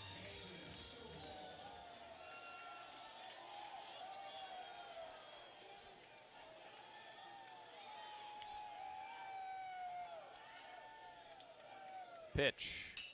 Fly ball center field. Howell ranges back into his right. Makes the catch, inning over. But Arkansas sends 10 to the plate in the 4th inning. They score 5 times on 3 hits. There were 4 walks, no errors, and 2 left on base. Tigers now need to play from behind. We go to the 5th inning here in Fayetteville. 5-2, Arkansas in front, and Auburn baseball continues in a moment. Game day is full of ifs. Like if Auburn has another kick 6 up its sleeve. Who knows? But if you want the most convenient way to pay on the planes, get the Auburn University Regents Visa debit card. Tap to pay contactless card technology and Locket card controls give you what you need on game day or any day. To order your card, visit regents.com/GoTigers. Regents, official bank of the SEC. Member FDIC. Terms and conditions apply. It's a great day for Auburn Tigers to get vaccinated. COVID and flu vaccines are an important tool to help stop the pandemic. The Alabama Department of Public Health is offering the COVID and flu vaccines to anyone 6 months and older. Right. COVID and flu are still on the rise. Don't let COVID and flu stop you from supporting your favorite team. Continue to help protect yourself, your friends, and our campus by getting the COVID and flu vaccines. For more information, visit alabamapublichealth.gov/IMM. Follow us on Twitter at AU Sports Network for weekly interviews, post-game audio, and other exclusive content. Now back to more Auburn baseball. Auburn trails for the first time today. Arkansas with a 5 spot in the bottom of the 4th, and as we go to the 5th, they lead it 5-2. This 5th inning is presented by Southern Union. Move seamlessly to Auburn to complete a bachelor's degree in selected programs by taking courses at Southern Union and Auburn concurrently at Southern Union's tuition rates. Let Southern Union put you on a path to the Plains. Hunter Holland at 58 pitches as he goes to work in the 5th. He'll have LaRue, Howell, and Foster due up. And Holland on a 44-degree day just had about 22 minutes in the dugout as his team put 5 runs on the board. So he now has a lead for the first time as he pitches to LaRue. There's a swing and a miss by Nate, 0-1. LaRue singled up the middle his first time, 1 for 1 on the day. 6-5 Holland deals. Breaking ball, miss low, maybe a little in. A ball and a strike to the Auburn catcher. LaRue, Howell, Foster, 9-1-2 here in the 5th for Auburn. Long look by Holland. Now he's set. He deals. There's a strike at the knees. 83-mile-an-hour change of pace. 1-2.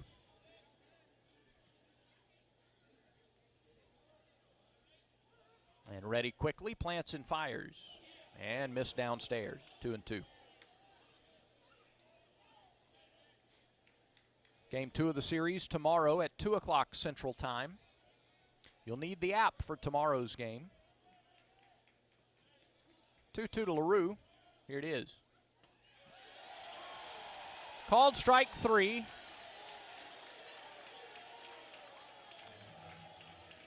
If we want to be objective, Auburn got a call on one that was under the knees last half inning. That one looked to be a little low, but Scott Klein rang up LaRue. And here's Kason Howell. Howell is 1 for 2. A solo homer to left his last time up. This is the second homer Holland's allowed this year. First pitch to him. Fastball, strike at the knees, outer half. 0-1. The home run came on an 0-1 pitch back in the 3rd inning. Cole guards the line at 3rd. The pitch to Howell. Breaks and misses low. A ball and a strike to the center fielder. Howell with a bright orange bat, waves it over the plate once. Sun beams down from behind the clouds. The 1-1 pitch. Downstairs. 2-1. Best message to send is to find a way to get some runs back here in the 5th and answer immediately. Holland ready. His 2-1 pitch. Swing and a miss. Chased a fastball up over the outer half. Kason asked him if it was going to be a strike. And I think Scott Klein nodded yes. 2-2 the count.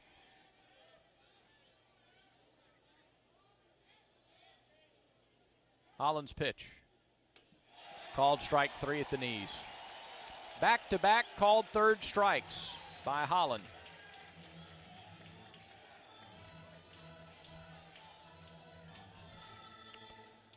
And that'll bring Cole Foster up with nobody on and 2 outs. Cole's 1 for 2. A single in the 1st. He's also grounded out to short.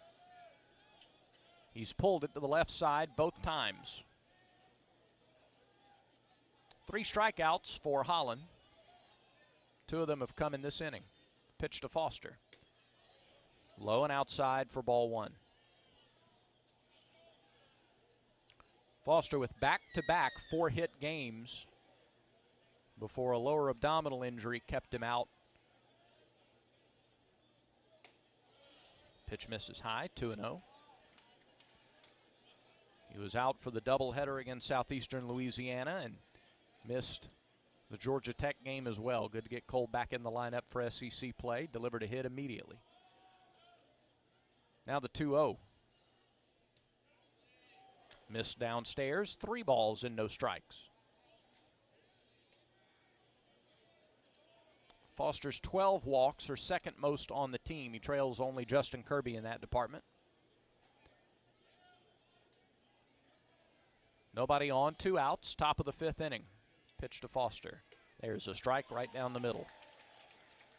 Cole was taken all the way, and it's 3-1. 5-2 Arkansas, top of the 5th inning. Holland's delivery. Ball 4 outside. 2-out base runner for the Tigers. That is just the second walk Holland has issued today. It gives Irish a chance to hit with a man on and 2 outs. Ike has been hit by a pitch and he's flied out to left. The changeup was the effective pitch against Ike last time. He saw 3 in a row. He swung and missed at 2 of them. And then the third, he lifted softly to left. You can hear the train go by in the distance. First pitch to Irish, popped him up. Left side, that'll float on out of play, drifting into the seats. Looks like Christmas time here at the ballpark. Fans in red, and they've given away green Arkansas baseball hats for St. Patrick's Day. So red and green, the predominant colors. 0-1 to Irish. Here's the pitch. No, there's a soft toss to first.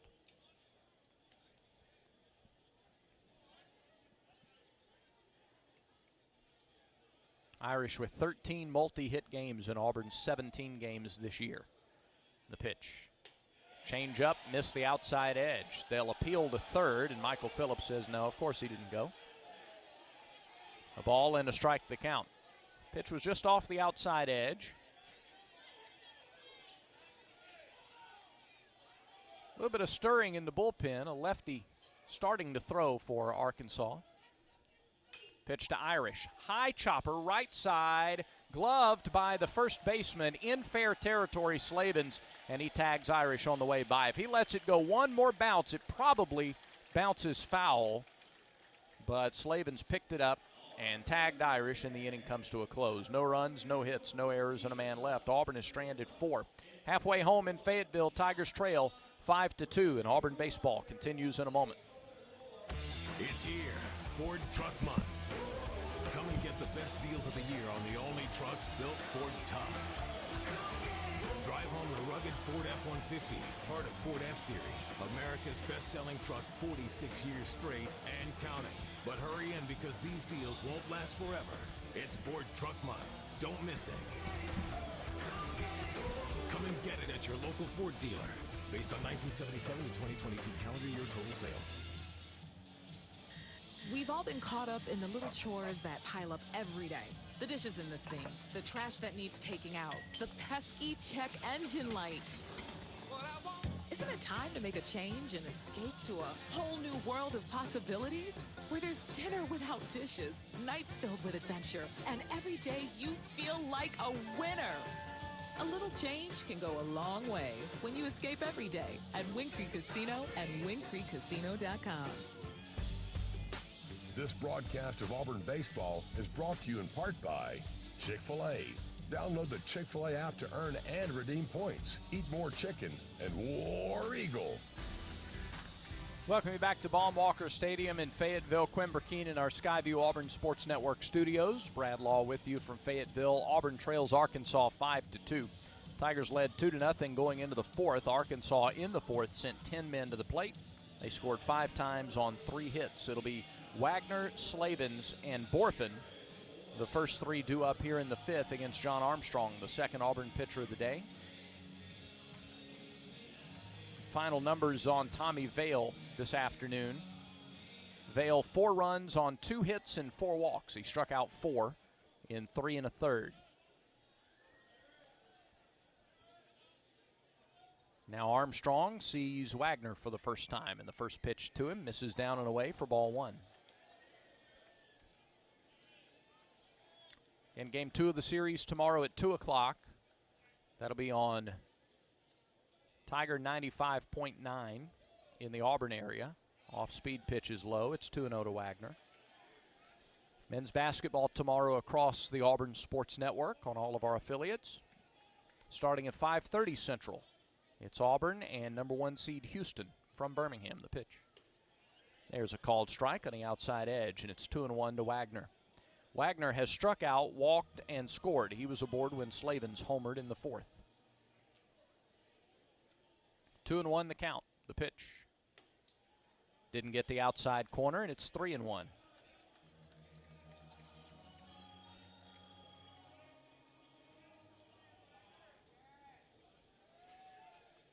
Armstrong looks in. Pitch clock down to 5. Armstrong deals, and it's fouled off. Jammed him a little bit, and on the hands. Counts full.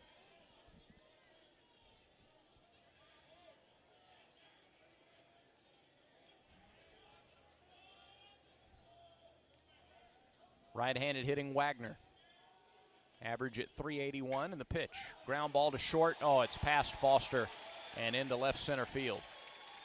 Looked like Cole might have been able to get there, but it scooted on by him into left center, and it's a leadoff single for Wagner. 3rd straight inning that the Hogs have put the leadoff man aboard. And now the hits are even at 5 apiece. Slavens homered to right center his last time. He's also grounded out to 3rd.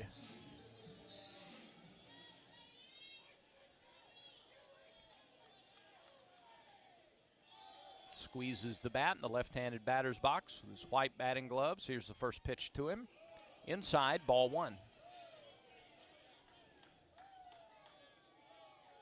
Right-hander starting to warm up for Auburn in the bullpen. It was Hagen Smith, the ace, who was not listed as a part of the rotation, who was warming up for Arkansas in the last half inning. There's a swing and a foul back by Slavens. That'll even the count at a ball and a strike.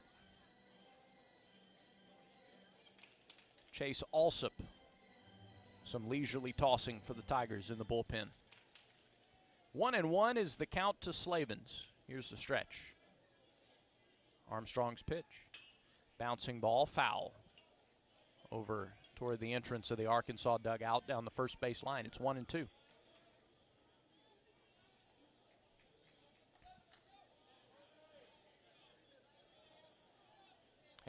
Slavens' homer last inning is 2nd of the season. Wagner inches away from first. The pitch, off speed and outside. 2 balls, 2 strikes. Wagner has stolen 3 bases. That's 2nd most on the team. He has not been caught. 2-2 pitch. Fouled back. Slavens got a piece of it. A 2-2 fastball.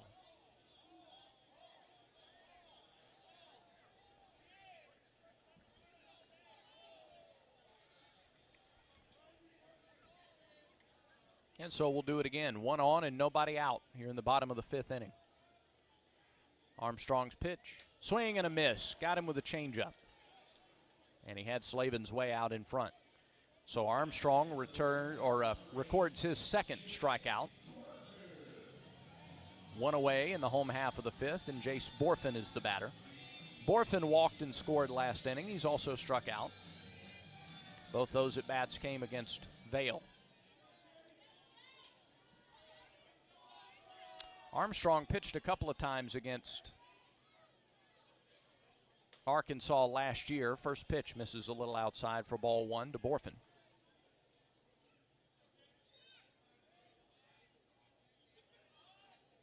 Had a really nice outing against the Hogs at Plainsman Park last season. Pitch is over for a strike, 1-1. In the May 8th game against the Razorbacks, 2 2/3 hitless innings, 1 walk, and 4 strikeouts. Saw him again in the College World Series, and Arkansas responded. There's a throw to first. They got him for 4 runs on 4 hits in an inning of work. A home run included. One of only 2 he's given up in an Auburn uniform, and the pitch is fouled off at the plate. And now Armstrong ahead, a ball and 2 strikes to the Arkansas right fielder. 5 in the 4th to take a 5-2 lead for the Razorbacks. And they've got a runner at first with 1 down here in the 5th. John's ready. He deals. It's high. Fastball missed upstairs. 2 balls, 2 strikes the count. Kendall Diggs waits on deck. Last time Auburn was here in Fayetteville, the Tigers won the opener. 2-2 pitch, skied to right field. Hall back to the warning track. He reaches up just shy of the wall. I mean, a half a foot shy of the wall in right. And Hall makes the catch. Borfin barely missed his 6th home run of the year, but Armstrong got him under it just a bit. 2 down. Now Kendall Diggs, the batter. Yeah, Auburn won the Friday night game here a couple of years ago and had leads in the other 2 games. Had chances to win all 3. Here the Tigers led 2-0. Arkansas has battled back to take a 5-2 lead. In the middle stages of this game, the pitch to Diggs is outside for ball 1.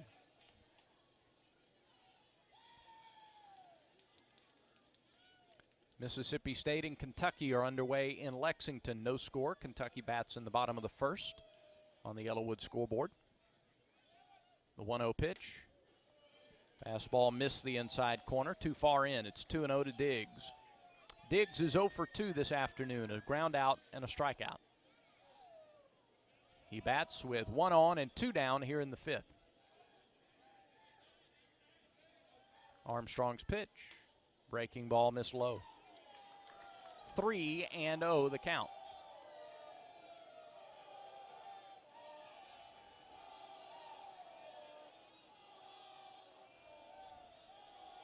Shadows taking over home plate and first base, and the 3-0 pitch is right down the middle. It's 3-1 to Diggs. He was taken all the way.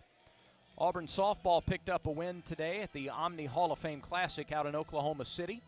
Tigers doubled up Weber State 4-2. Then we're edged by Northwestern 2-1. They'll play Northwestern and Oklahoma tomorrow, and then a finale against Oklahoma on Sunday. 2-2, or the 3-1 pitch is an off-speed pitch that's in there for strike 2 to Diggs. And Armstrong has battled back now to run the count full. Tigers a strike away from getting out of the inning. They trail 5-2 in the 5th. The delivery. Swing, and that is absolutely yanked just past the net and into the seats, foul. Up the right field line. A screamer into the seats.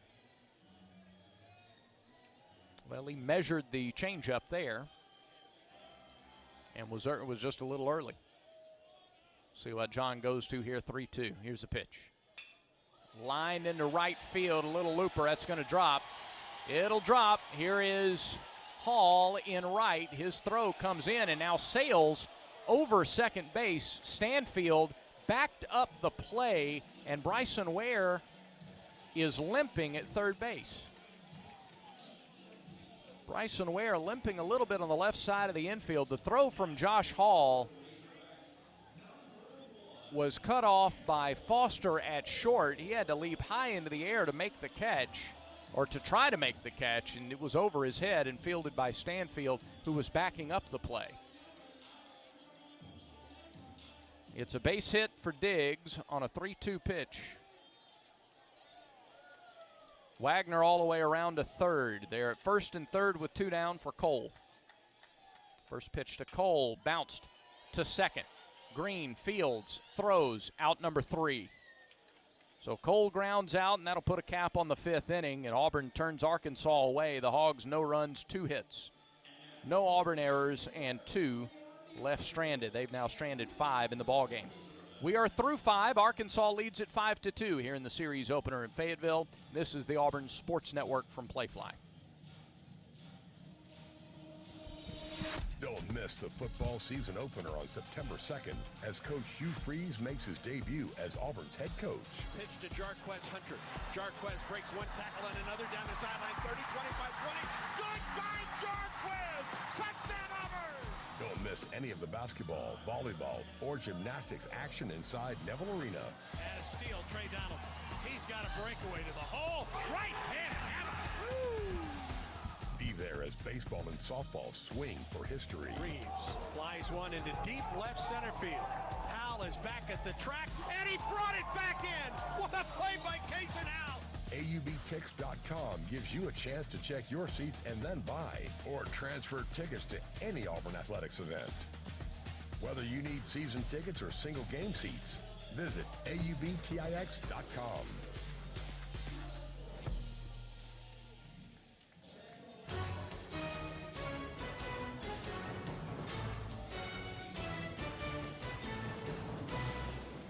Well, we go to the 6th inning. Bryson Ware will lead things off.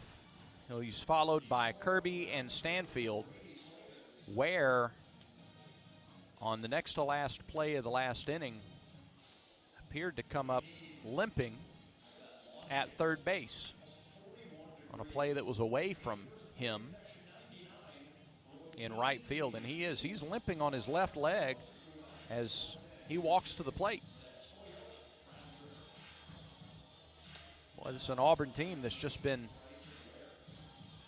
hampered by injuries over the first month of the season. Cooper McMurray, starting first baseman, out. Bobby Pierce, starting left fielder or DH, out. Cole Foster missed 3 games before returning today. Kason Howell missed a game earlier. First pitch to Bryson Ware, misses a little bit low for ball 1. Bryson, a bunt single his last time up. Holland now at 77 pitches as he gets going here in the 6th inning. The 1-0 to Ware, popped foul back off the hands, 1-1 the count.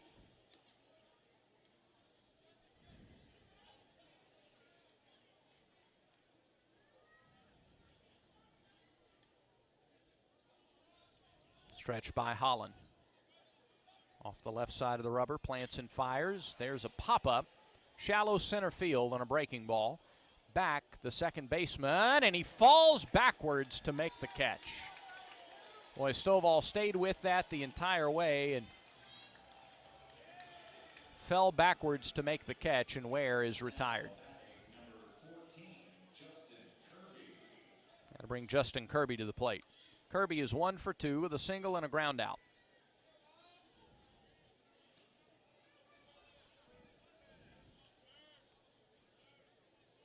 Kirby awarded a single on a laser to right center field his last time up. First pitch is a breaking ball in for a strike.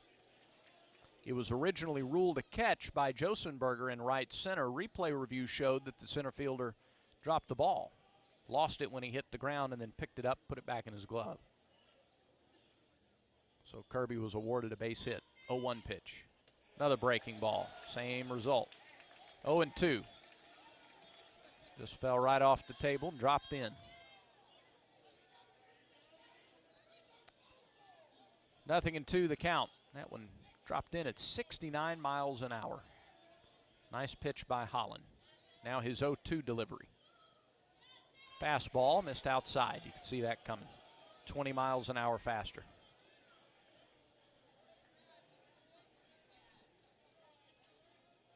Kirby's average up to 273. He's raised it 50 points in about the last week and a half.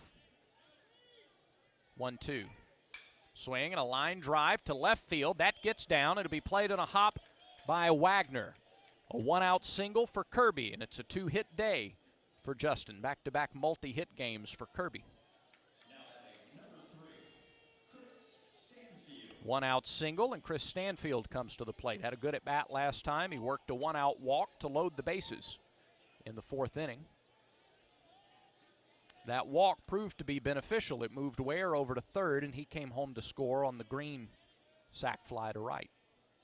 First pitch shows bunt, pulls back, takes it low. A ball and no strikes to the Auburn left fielder. Stanfield is also grounded out to short on a fine play by Bolton. The 1-0 pitch. Swing and a high fly ball right center.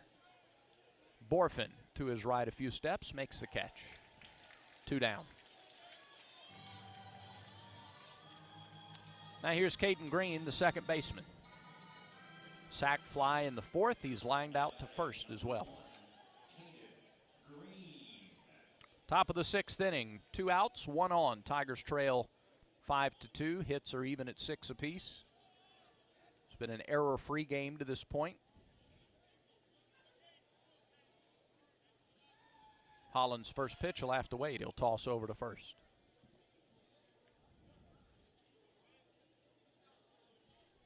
Hagen Smith's loosening again for Arkansas in the bullpen. Another throw to first.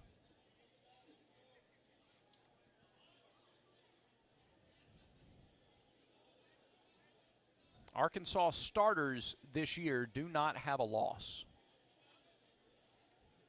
Pitch to Green is high. 1 ball, no strikes to the Tigers' second baseman. It's been the bullpen that has suffered the losses in both of the ones that Arkansas has dropped this year. Stretched by Holland, and the pitch. 1-0, missed a little up. 2-0, came after the inside corner. 2 balls, no strikes to Green. Arkansas starters 10-0 this season, earned run average right around 3.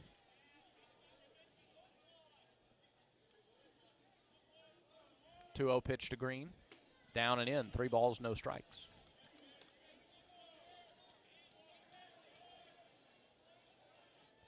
Coming into this game, the starters had 74 innings. The relievers had 76.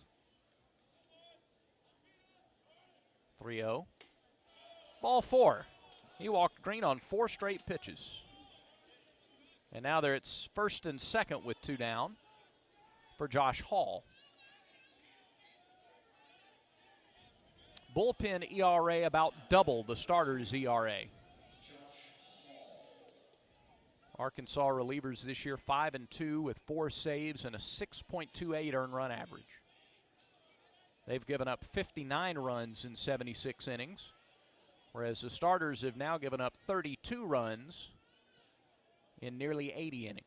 Hall shows bunt, takes a strike at the knees, 0-1. Hall is 0 for 2. He's grounded to first and he struck out. Cole, the third baseman, didn't buy the bunt attempt there. The catcher, Roland, is out, issues some signs, some defensive signs to the Razorbacks. See if Hall shows bunt again here. Cole creeps in at third. Almost even with the bag. Hall does square to bunt. Here's the pitch. It's outside, and it's 1-1.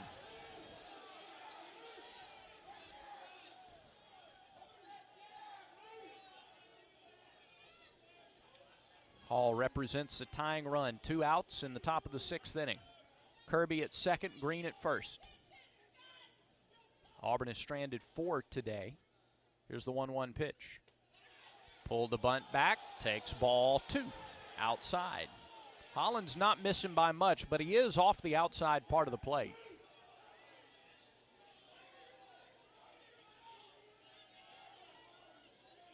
And now it's 2-1.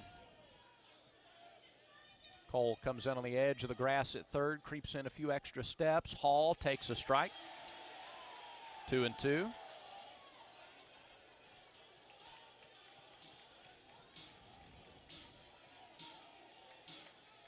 Now the fans get behind their 6'5" left-hander.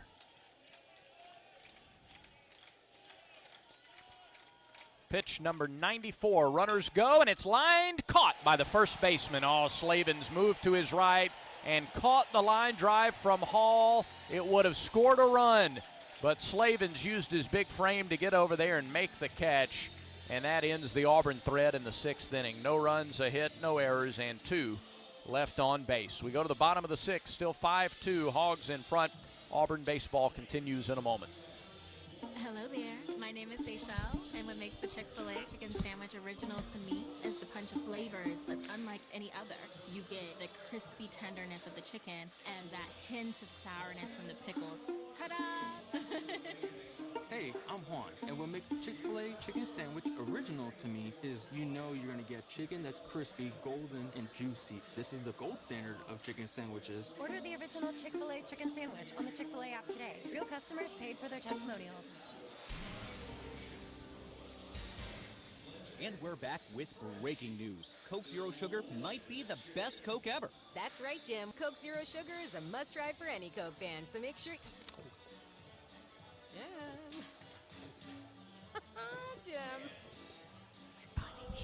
Ooh, yes, this tastes like the best Coke ever to me. Your thoughts, Jen? Well, can I have a sip?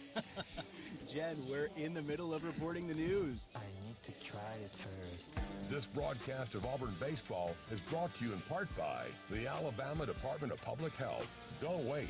Vaccinate. Protect yourself and others from COVID and flu. Visit alabamapublichealth.gov/IMM. Go to the bottom of the 6th inning in Fayetteville. Arkansas leads it 5-2. Auburn scored the first 2 runs of the game. And then Arkansas with 5 in the 4th. They have stranded 5 today. Auburn has stranded 6. Hits are even at 6 apiece. But in that 4th inning, Auburn pitching walked 4 batters, and all 4 came around to score. That's a big difference in this ballgame right now. It'll be Rowland, Bolton, and Josenberger. 8, 9, and 1 in the order due up against John Armstrong. Rowland has singled and struck out today, an RBI single in the 4th, and he takes a big cut and comes up empty here, 0-1.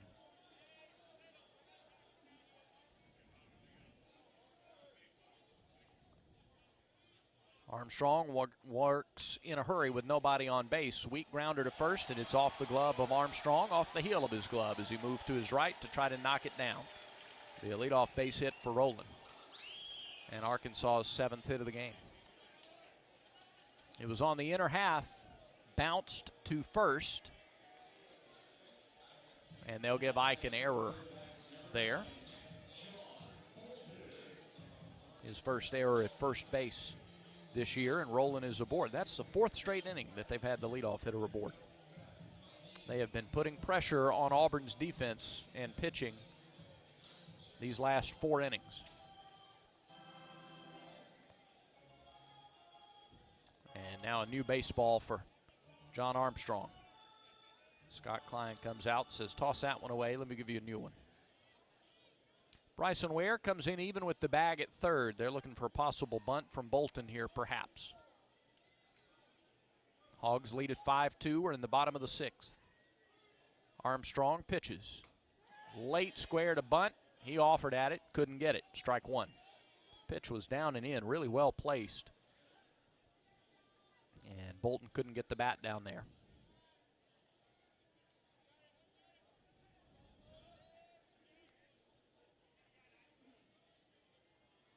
Stretched by Armstrong, the sophomore right-hander to the plate. And again, the ball could not be bunted cleanly by Bolton, and he might have, yeah, he got a piece of Nate there, fouled it off. And LaRue caught a piece of it. I didn't see exactly where. We're almost directly behind the plate, just a little to the left as we look at it.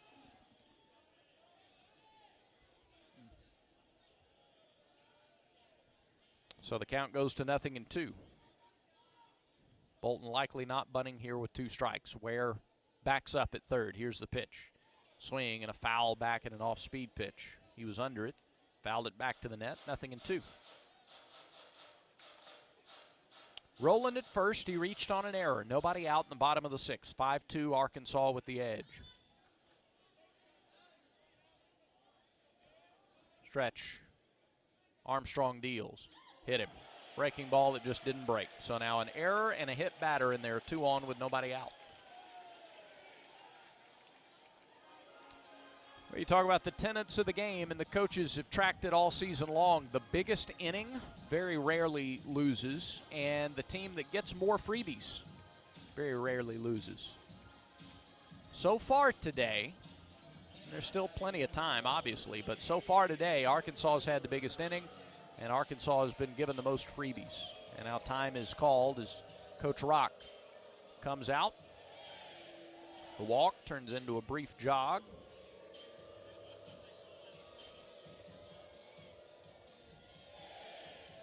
Meeting on the mound continues.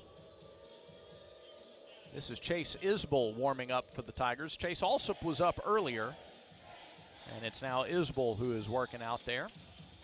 30-second clock is down to 0, and Scott Klein goes out to try and speed things along. As he does, let's go ahead and pause 10 seconds for station identification on the Auburn Sports Network.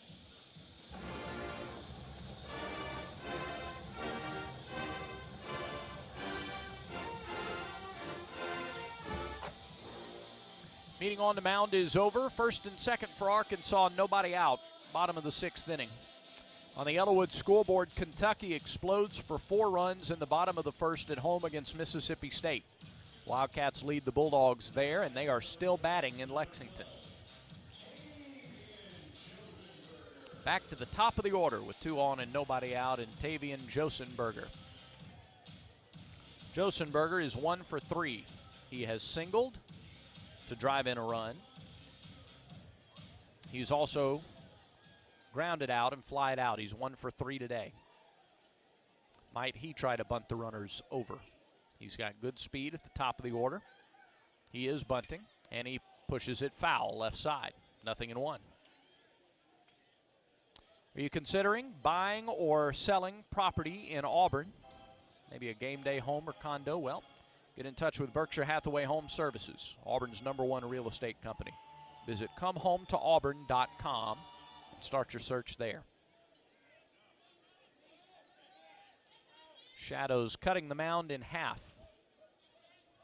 The 0-1 pitch to Josenberger. Again, he shows bunt. This time he drags it up the first base line. Good bunt. Armstrong throws to first. He's safe. They're loaded with nobody out.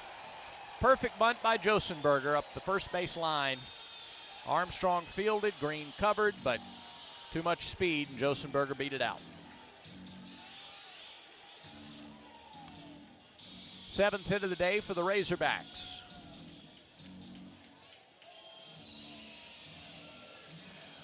And Peyton Stovall comes to the plate. Tigers in a pickle here in the bottom of the 6th inning.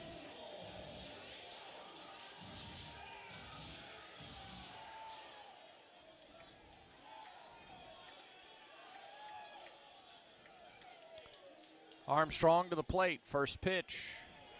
Missed a little inside. 1 ball, no strikes. Stovall is 0 for 2. He has walked and scored. He's grounded out, and he's flied to center.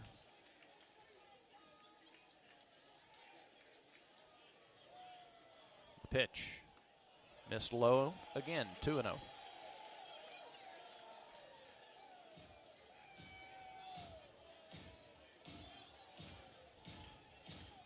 5-2 Razorbacks. And they're trying to add to the lead here in the bottom of the 6th. Armstrong set to the plate. Missed inside, that's ball 3.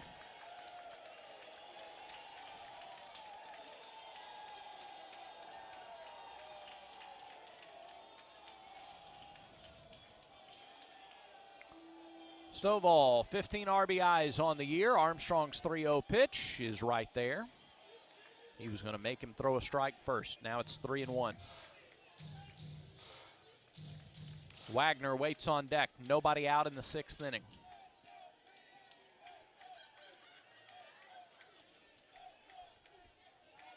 Armstrong ready. His 3-1.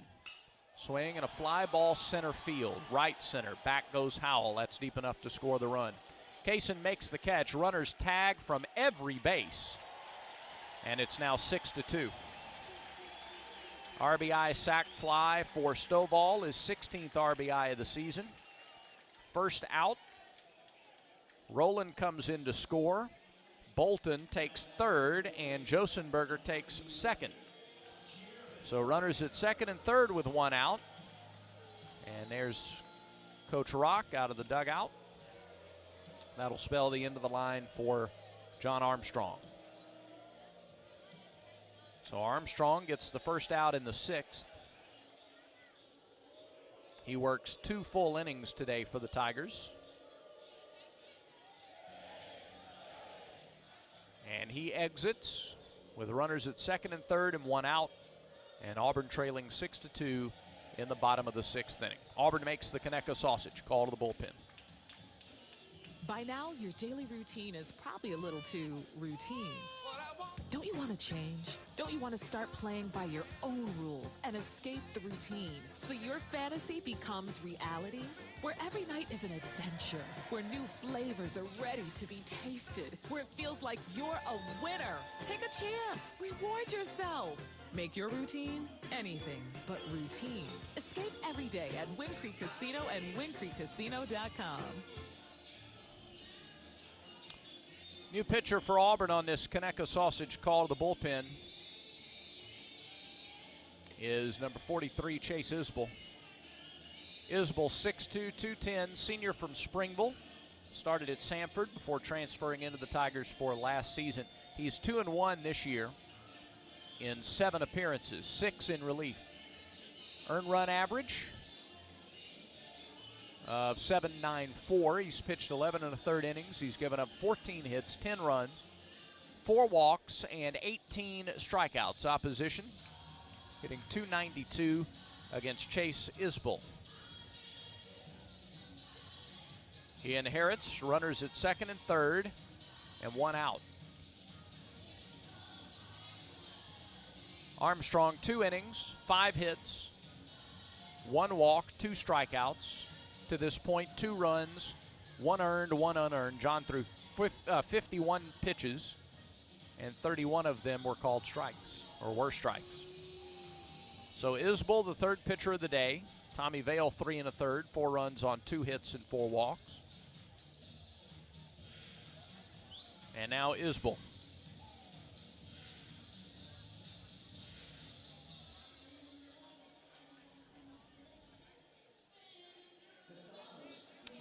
Auburn with single runs in the 3rd and the 4th to lead 2-0. Arkansas then with 5 runs in the bottom of the 4th.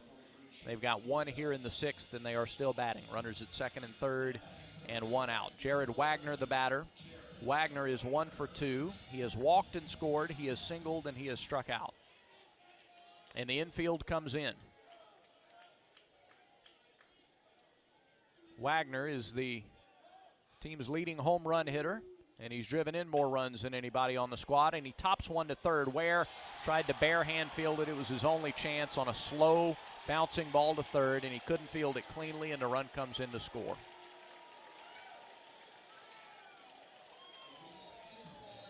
So they're at first and second, and it's 7-2 Arkansas.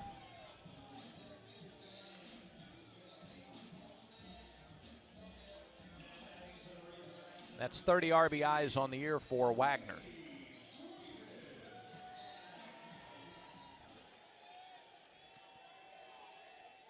And Brady Slavens is the batter. Slavens hit the 3-run homer in the 4th that put Arkansas on top 3-2.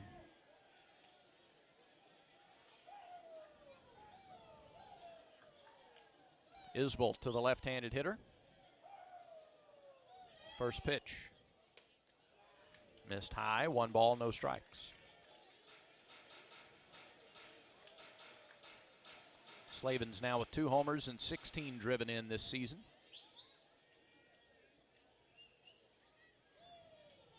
The stretch by Isbell. And the 1-0. Didn't miss by much, maybe a little bit out. 2-0 the count.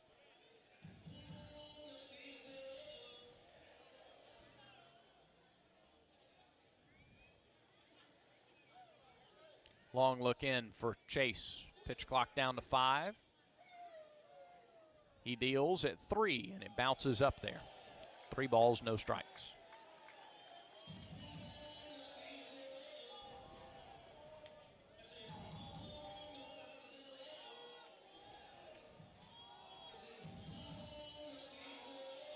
Seven to 2 Arkansas, bottom of the 6th. Isbell holds the glove against his chest, waits for the pitch call. It's there. He comes set at the belt. Looks to second. And the pitch. There's a called strike on the inside edge, 3-1.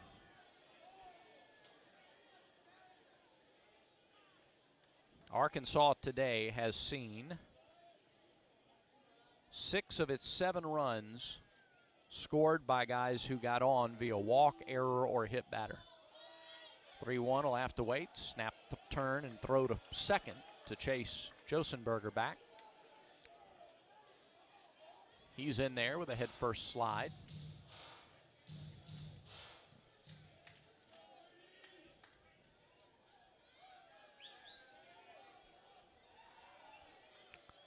And now Isbell ready. His 3-1 pitch is lined into left field, fairly well hit. Stanfield is back. He is running. He is making the catch on the warning track. Running catch by Stanfield, looking back toward the sun. on the warning track, just shy of the wall, made the running grab. And that is our defensive play of the game, presented by Cook's Pest Control and the Centricon system. You don't have to live with termites. Second out of the inning. Slavens hit it hard and went the other way with it, but not quite deep enough. 2 down, and the runners retreat to first and second. Jace Borfin, the batter. Another lefty in the lineup for Arkansas. The pitch to him is pulled foul on the ground to the Arkansas dugout. 0-1. Borfin is 0 for 2. He has walked and scored. He's also struck out, fly to right. 7-2, Razorbacks lead it here in the bottom of the 6th. Isbell looks in, delivers. Swing and a fly ball, shallow left. Long run in by Stanfield. He got there. He got there so early, in fact, he was able to pull up and come to a stop before he made the catch. Chris covered a lot of ground in a short amount of time in left field. But Arkansas takes advantage of an error and a hit batter. They score the 2 runs on 2 hits, the 1 error, and they strand 2 in the inning. We're through 6. It's now 7-2, Arkansas here in the series opener. This is the Auburn Sports Network from Playfly. The 50-yard line at Jordan Hare. Play action. Reed in trouble. Reed gets rid of it. And it's picked off. James at the 20, to the 15, to the 10, down the sideline. He's gone. Touchdown, DJ James. Center court at Neville Arena. Auburn, SEC champs, start to finish. The Tigers win 82-71, and the celebration begins at Auburn's Neville Arena. Behind the plate at Plainsman Park. The 2-2, swing and a miss. He struck him out, and the Tigers win. In 2018, they celebrated in Raleigh, North Carolina. In 2019 in Atlanta. But today, Auburn celebrates at Plainsman Park. We put you right in the middle of the action. This is the Auburn Sports Network from Playfly.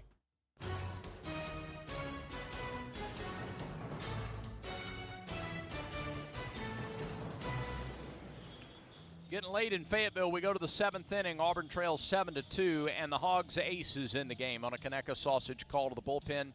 Hagen Smith, there was some question about whether he'd be available this weekend, but the freshman All-American a season ago will make an appearance out of the bullpen. He has been their Friday starter this year. 4 appearances, 4 starts, a 3-0 record, and an earned run average of just 1.40.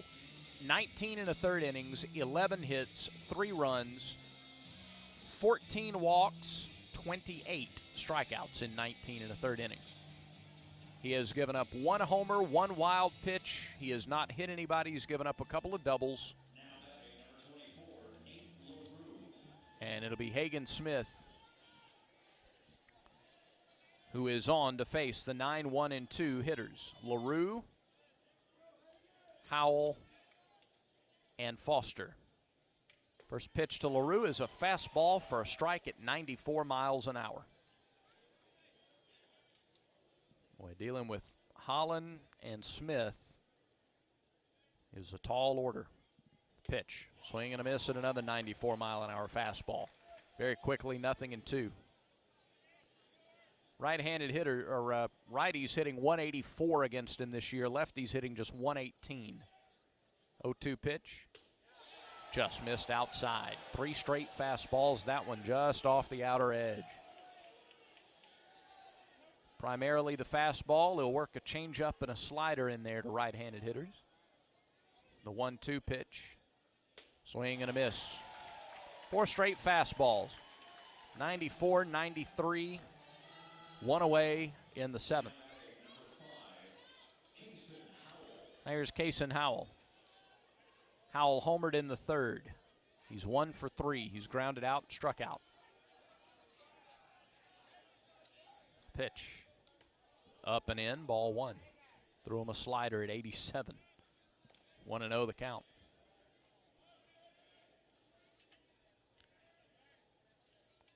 A couple of Texas guys going at it here. The pitch.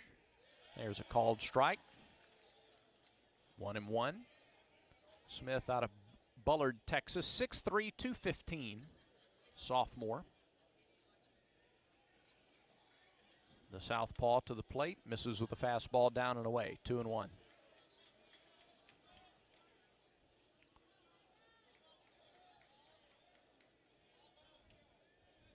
Both tomorrow's game and Sunday's game, 2 o'clock starts. Here's the 2-1 pitch. Just missed a little out, and it's 3-1 to Howell. Auburn just needs base runners here against the Arkansas ace.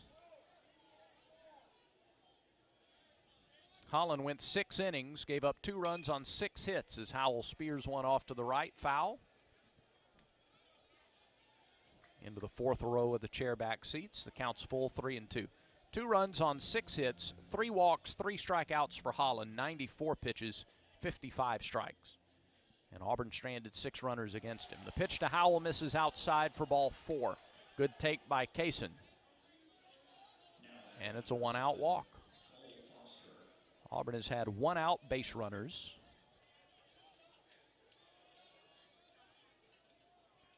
In 5 of the 7 innings so far. And here's Foster.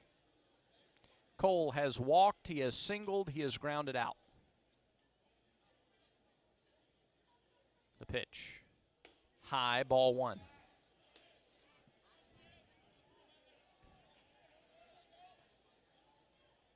The walk to Howell.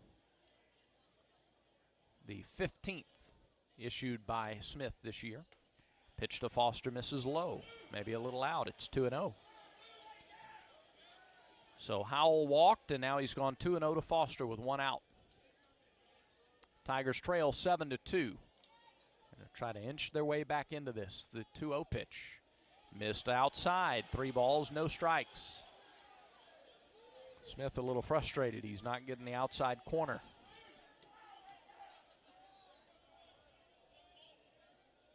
Got the long curls coming out of the back of the hat. Smith's 3-0. There's a get me over fastball, 3-1. Foster singled in the 1st, walked in the 5th. Cole grips the bat. The 3-1 pitch is low for ball 4. Back-to-back walks for Smith. And runners are at 1st and 2nd with 1 out. That'll bring Ike Irish to the plate.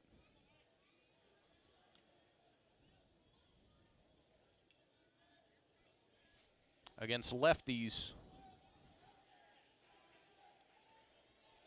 it's mainly fastball slider.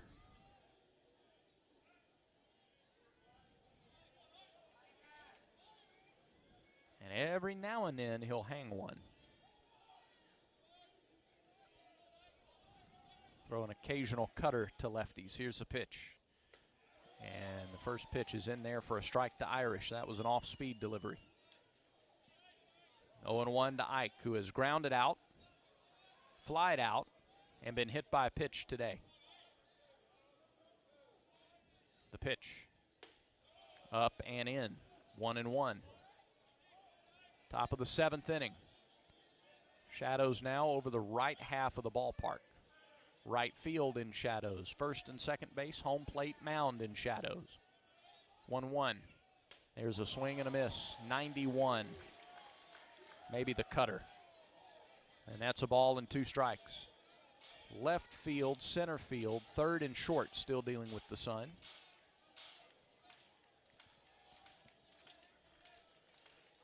Smith comes set. His 1-2 to Irish. Struck him out. Down and away, slider.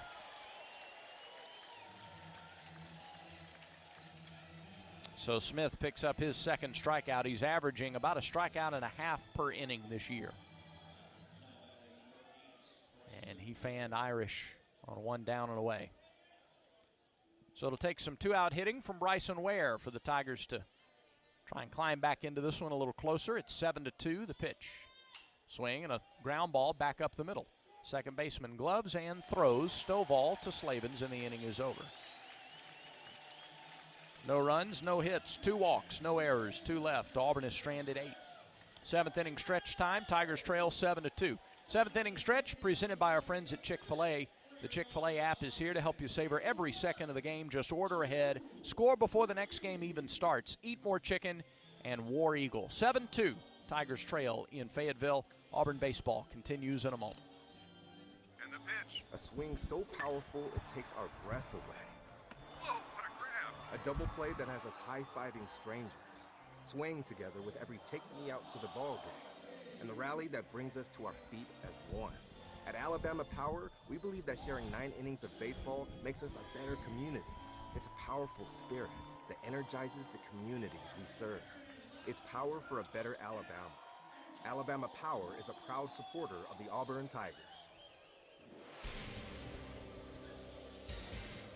And we're back with breaking news. Coke Zero Sugar might be the best Coke ever. That's right, Jim. Coke Zero Sugar is a must-try for any Coke fan, so make sure... Jim. Jim. We're on the air. Ooh, yes, this tastes like the best Coke ever to me. Your thoughts, Jen? Well, can I have a sip? Jen, we're in the middle of reporting the news. I need to try it first. This game recap is presented by Regions Bank. Regions is a proud partner of Auburn University and the official bank of the SEC. Game recap, Auburn was perfect through 2. Tommy Vale retired the first 6 that he faced, and Auburn led 2-0 behind a Kason Howell solo homer and a Caden Green sacrifice fly going into the bottom of the 4th. That is when Arkansas scored 5 times on 3 hits. They took advantage of 4 Auburn walks, and they grabbed a 5-2 lead. Razorbacks then added 2 more runs in the 6th, and that gets us to a 7-2 score, and Auburn making the Conecuh sausage call to the bullpen for freshman Drew Nelson out of Troy. 5'11", 198. Freshman left-hander with that straight over the top windup and delivery. Has a high ERA because in the first start of the season he lasted just 2/3 of an inning against Indiana before he was chased from the game. So numbers still recovering a little bit for that outing. 0-1 the record, 3 appearances, 2 in relief, an earned run average of over 16. He's pitched 5 innings, given up 8 hits, 10 runs. He's walked 9, or rather, he's walked 4 and struck out 4. Teams have hit .364 against him, but he pitched a season high 2 2/3 innings against Southeastern Louisiana his last time out. Struck out 3 in that outing.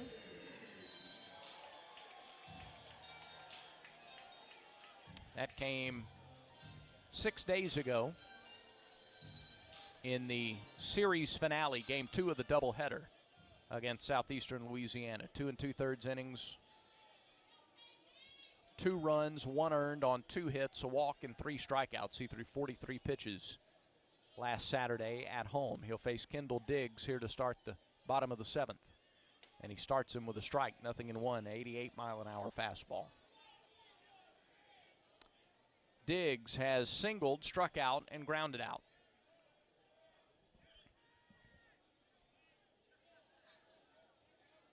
.01 downstairs. 1 ball, 1 strike.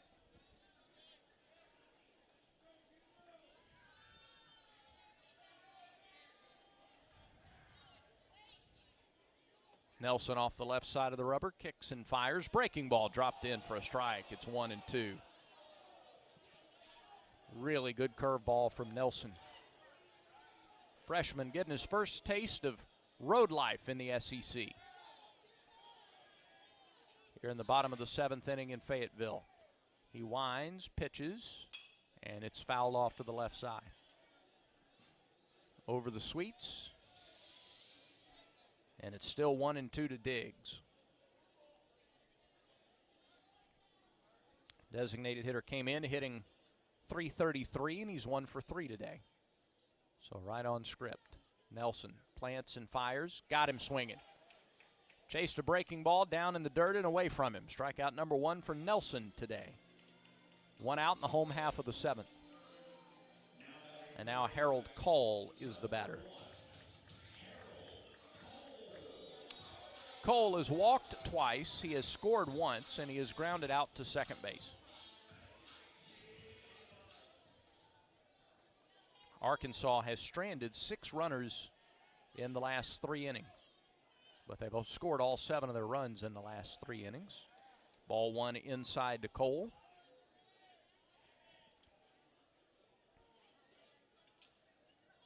Nelson plants and deals. Swing and a miss at a breaking ball. He had Cole way out in front. 1-1 the count.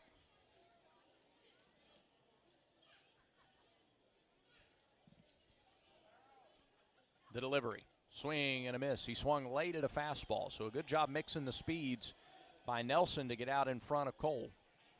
He was early on the changeup, late on the fastball. Nelson's 1-2. Called strike 3. Froze him with a fastball at the knees. Nice pitch by Nelson. Back-to-back strikeouts for the youngster. And that'll bring Parker Rowland to the plate. Checking the Yellowwood scoreboard, NCAA men's basketball tournament action. UConn ran away from Iona 87-63. Number 1 seed Purdue leads Fairleigh Dickinson 24-19. 4 minutes to go in the first half. Parker Rowland, the batter. First pitch to him. Swung on and missed. 0-1. Providence and Kentucky are just underway. Kentucky the 6 seed, Providence the 11. Providence leads 6-5, 5 minutes into that matchup. The 0-1 offering. Up and in, 1 ball, 1 strike. A reminder, tomorrow's Auburn NCAA tournament game against Houston is set to start at 6:10 Central Time. We'll be on the air at 5:30. 1-1 pitch is low, 2 balls and a strike. Auburn women's basketball hosts a women's NIT matchup against Tulane. That game starts in about 35 minutes. Back home at Neville Arena, 7 o'clock start. 2-1 pitch. Just missed a little high, 3-1 to Rowland. Rowland reached on an error to start the 6th inning, came around to score. Drove in a run with a single in the 4th. He's also struck out. He's 1 for 3 today. And the 3-1 delivery. Fouled, and that one, thought that might have got a piece of LaRue behind the plate. Evidently not. Counts full, 3-2. So if you're in the Auburn-Opelika area, you can listen to that game on FM Talk 93.9. If you're anywhere else, Britt Bowen, Larry DeShera will have the call for you on the Auburn Game Day app and auburntigers.com. Now the payoff pitch to Rowland. Swing and a miss. Got him to chase a breaking ball low, and Nelson strikes out the side in the 7th inning. Put that in your pocket and save it for later, young man. That was an impressive outing. 1, 2, 3 go the Razorbacks in the 7th. We're through 7. Auburn trailing 7-2 in the series opener. And this is the Auburn Sports Network from Playfly. Download the Auburn Game Day app. Find tickets, skip concession lines, be a part of game day giveaways, shop the latest Auburn gear, stay current with a comprehensive social media stream, participate in game day light shows, plus listen to every Auburn Sports Network broadcast, even when multiple games are happening simultaneously on the official mobile app of Auburn Athletics, the Auburn Game Day app. Get it today. By now, your daily routine is probably a little too routine. Don't you want to change? Don't you want to start playing by your own rules and escape the routine so your fantasy becomes reality? Where every night is an adventure, where new flavors are ready to be tasted, where it feels like you're a winner. Take a chance. Reward yourself. Make your routine anything but routine. Escape every day at Wind Creek Casino and windcreekcasino.com.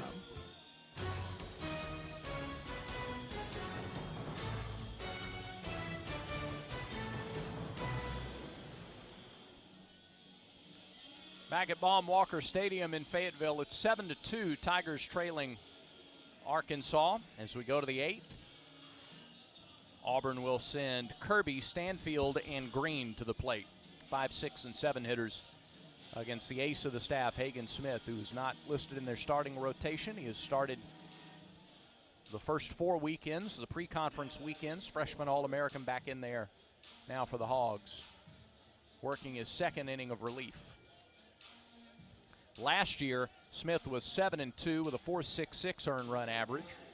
15 starts, 5 relief outings, 77 in the 3rd innings, 40 earned runs. He struck out 90 in 77 1/3 a season ago. First pitch to Kirby, fastball at the knees, strike one. Justin has a 2-hit game working. He has 2 of Auburn's 6 hits. Pair of singles. The 0-1. Way outside, a ball and a strike.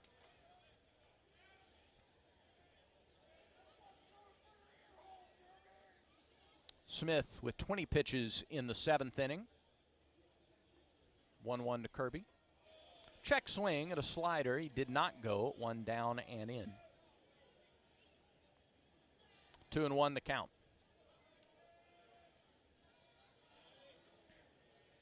Smith takes a little walk. Now he climbs back on and he's ready. Pitch. Swing and a miss. Kirby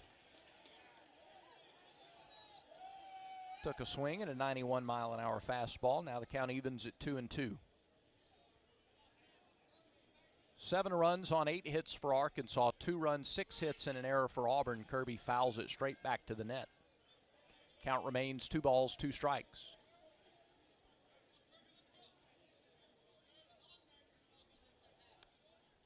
Starting to feel the chill a little more now that the sun is getting closer to setting. Pitch to Kirby, frozen for strike 3. Threw him an off-speed pitch. And Justin was looking for something else. Strikeout number 3 for Smith, his 3rd in an inning and a 3rd. And Auburn's down to its last 5 outs here, trailing by 5 in Fayetteville. Chris Stanfield at the plate. Arkansas has been able to keep him off the board. He doesn't have a hit yet. He is 0 for 2 with a walk. First pitch to him, a strike at the knees. 0-1.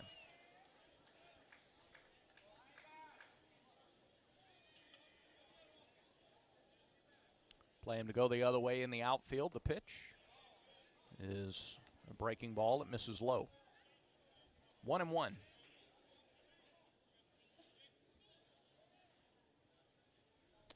Some finals in the SEC today and a couple of games that are just underway as Stanfield takes another breaking ball for a strike. It's 1-2. Kentucky leads Mississippi State 4-1 in Lexington. They're in the bottom of the 3rd in that series opener. LSU with a quick 2-0 lead at Texas A&M in the 2nd in College Station. Stanfield swings and misses. Slider got him. 4 strikeouts for Smith. And now Caden Green, last chance for Auburn in the 8th inning. Ole Miss and Vanderbilt are underway, no score in the bottom of the 2nd. Vandy going for the series win there. Alabama trying to salvage a game at Florida on the back end of a doubleheader. And Alabama with 3 runs in the top of the 1st in Gainesville. It's 3-0. Caden Green is called back, and Auburn will send Brody Wortham to the plate to pinch hit.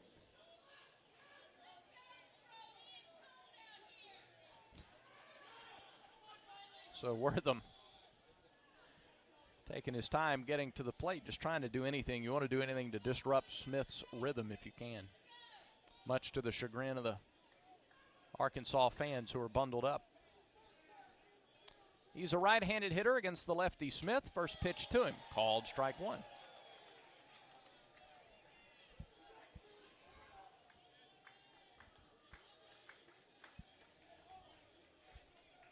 (7-2). Auburn trails, top of the 8th inning. Pitch by Smith is popped up. Shallow right. Back is Stovall, in is Borfin. The right fielder Borfin calls off Stovall, makes the catch, and the inning is over. A 1-2-3-8 for Smith.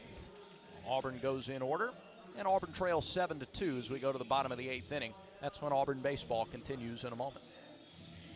Baseball, basketball, pickleball.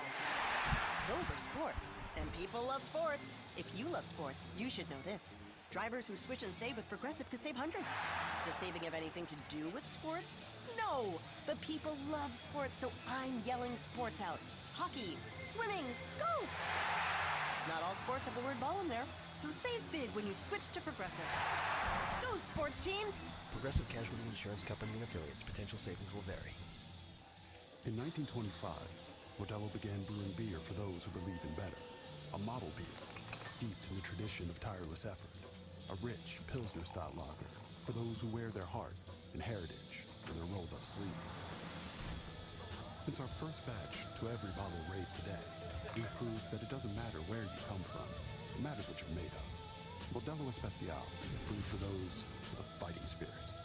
Drink responsibly. Beer imported by Crown Imports, Chicago, Illinois. Back to the ballpark for more Auburn baseball. 7-2 Arkansas. Drew Nelson back out there to work. He struck out the side in the 7th. He'll get Bolton, Josenberger, Stovall. 9-1 and 2 in the order in the 8th. When this game ends, we invite you to keep it here for the Regions Bank post-game show. We'll have an interview with Coach Butch Thompson. And if the Tigers can come back in the 9th inning, a couple of players as well.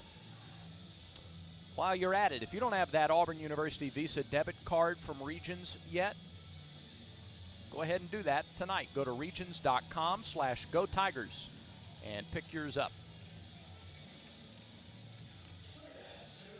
Bolton, the number 9 hitter in the order, has doubled. He has struck out. He has been hit by a pitch and scored a run. Everybody, with the exception of Kendall Diggs, has either scored or driven in.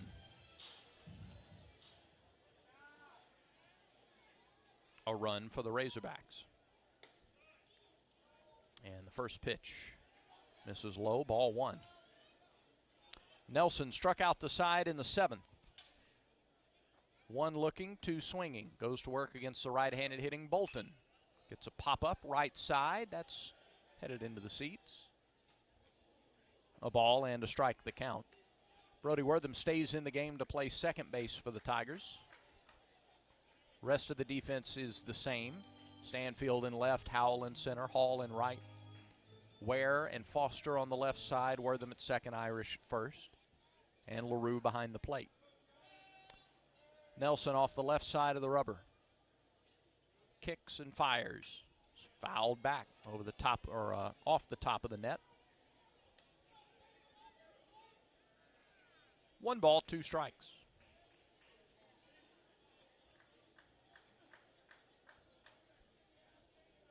Armstrong struck him out back in the 4th inning. And now a new baseball.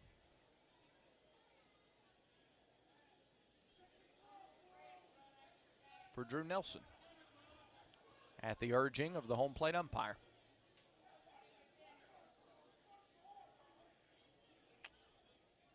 So Bolton steps back in with a 1-2 count. Right on top of the plate, deep in the batter's box. 1-2 pitch. Up and out, 2-2.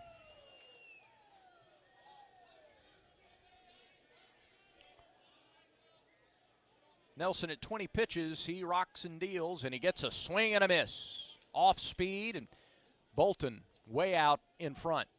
4 strikeouts for Nelson. He struck out all 4 that he's faced. Now Tavian Josenberger. Well, and if you just see this continued improvement from Nelson, you know the kid's a competitor. He's a winner. He's a 4-time state champion in high school. And can be a big part of what the Tigers can do throughout this season.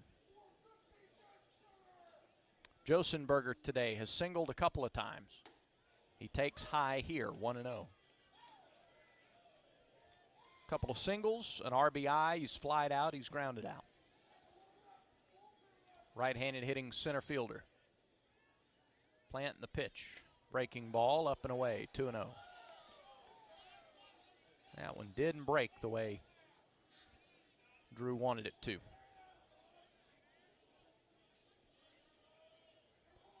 To the wind, to the plate. Upstairs, 3-0. 1 out, nobody on, bottom of the 8th inning. Looking ahead, Tigers trail 7-2. Hall, LaRue, and Howell are the scheduled hitters. Now the 3-0 pitch from the freshman. High and inside, ball 4, and the speedy Josenberger is on. With 1 out. Peyton Stovall to the plate. Stovall drove in a run with a sacrifice fly in the 6th.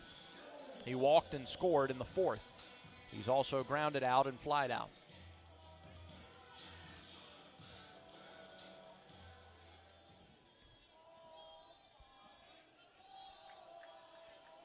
Stovall, left-handed hitter. The pitch home, high and tight, backed him away. 1-0, and after 4 straight strikeouts, he's now missed with 5 pitches in a row. And Nate LaRue, the veteran catcher, goes out, tries to calm down his freshman left-hander.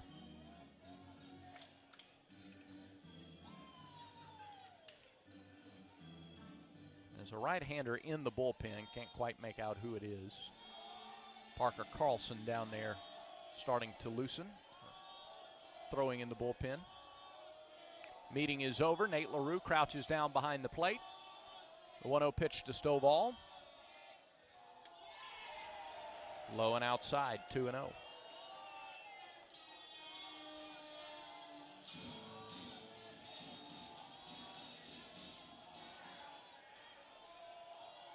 Runner gets a short lead at first. That's Josenberger.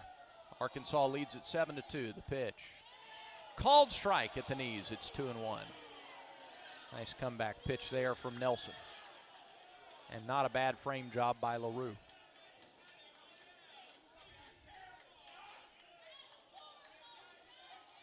Two and one. LaRue sets up just on the outer edge. Didn't go at the off-speed pitch, and it's now 3-1 to Stovall. 1 out, 1 on, bottom of the 8th.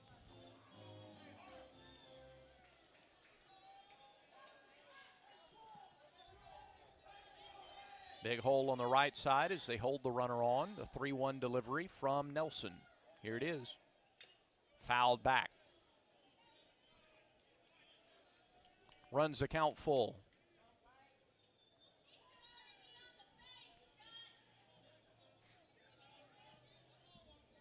Occupants for Arkansas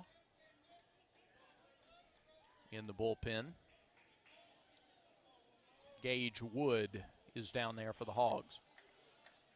Here's the payoff pitch to Stovall. Swing and a miss. Chased a high fastball.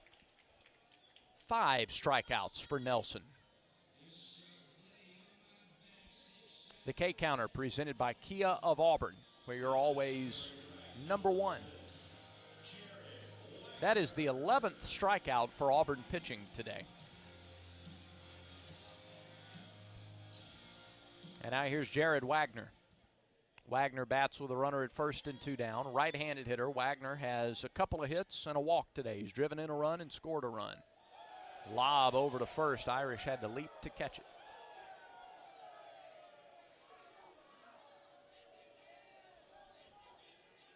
.30 pitches for Drew Nelson.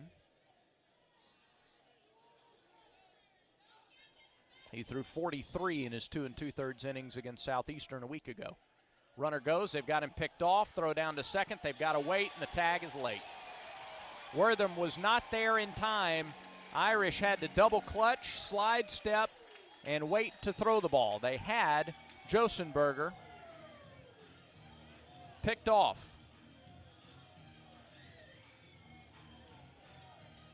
Instead, it'll be his 6th steal of the year. And now he's in scoring position with 2 down. Arkansas looking for insurance here in the bottom of the 8th. They lead it 7-2. Hogs about hit the Tigers 8-6.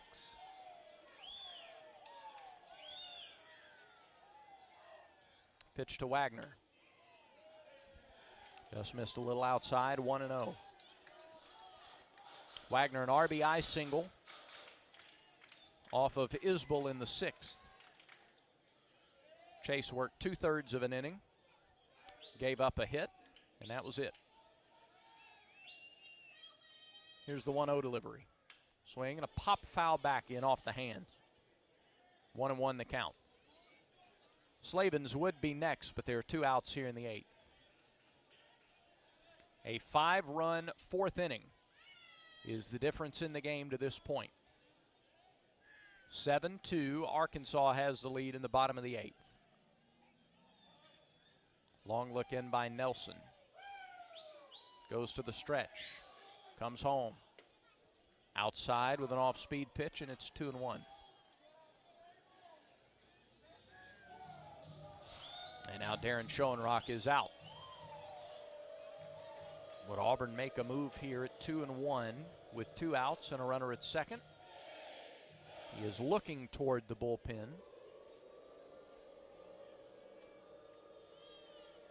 He has Nelson and LaRue together, and yep, he does give the signal, and Parker Carlson will come on for the Tigers. He will inherit a 2-1 count to Jared Wagner. Auburn trailing 7-2 in the 8th inning, and Auburn makes another Conecuh sausage call to the bullpen. By now, your daily routine is probably a little too routine. Don't you want to change? Don't you want to start playing by your own rules and escape the routine so your fantasy becomes reality? Where every night is an adventure, where new flavors are ready to be tasted, where it feels like you're a winner. Take a chance. Reward yourself. Make your routine anything but routine. Escape every day at Wind Creek Casino and WindCreekCasino.com. New pitcher for Auburn is Parker Carlson. 6'1", 184 from Mobile, a sophomore right-hander out of Faith Academy. He is 1-0 this year in 6 innings of relief work, an earned run average of 4.5. 4 innings for Carlson, 6 hits, 4 runs, 2 of them earned, 4 walks and 8 strikeouts, averaging 2 strikeouts an inning. Team's hitting .316 against him. He earned the win for Auburn in the series opener against Southeastern Louisiana a week ago. He stranded a pair of runners, struck out 2 in that 1 inning of work.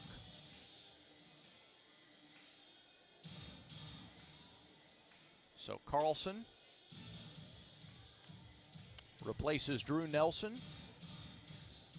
Nelson worked an inning and 2/3. He struck out 5. He walked 1. That's Josenberger, who's at second base. And the count, 2 balls and a strike to Wagner as Carlson enters the game. We'll check the Yellowwood scoreboard, SEC baseball action. Mississippi State has cut the deficit in half at Kentucky. 4-2 Wildcats lead in the 4th. Alabama leads Florida 4-2. They're in the top of the 2nd in Gainesville. Second game of a doubleheader there. Florida's won the first 2 games in the series. LSU leads Texas A&M 2-0. They're in the top of the 3rd in College Station in the series opener there. Ole Miss and Vanderbilt are scoreless in the 3rd in Nashville. Vandy going for a series win. Earlier today, Florida walked off Alabama 8-7, and Missouri pounded Tennessee 9-1 in that series opener. That's your full Yellowwood scoreboard for SEC action. In the NCAA tournament, Fairleigh Dickinson has the lead over number 1 seed Purdue at halftime, 32-31. Kentucky leads Providence 24-21, 5 minutes to go in the first half, and Gonzaga is out to a 10-2 lead over Grand Canyon with just 4 minutes gone by. Now, Parker Carlson. 2 balls and a strike to Wagner. Righty-righty matchup. Carlson looks to second, comes home, and misses a little bit low with the off-speed pitch. And it's 3-1.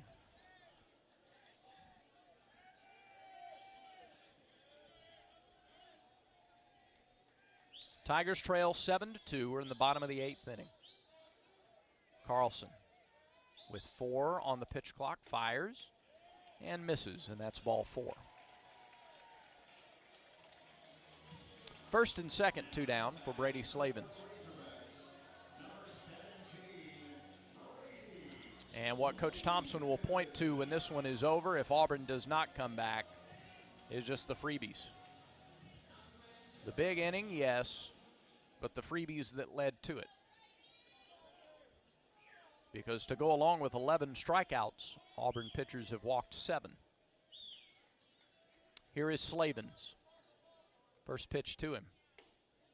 Inside, ball 1.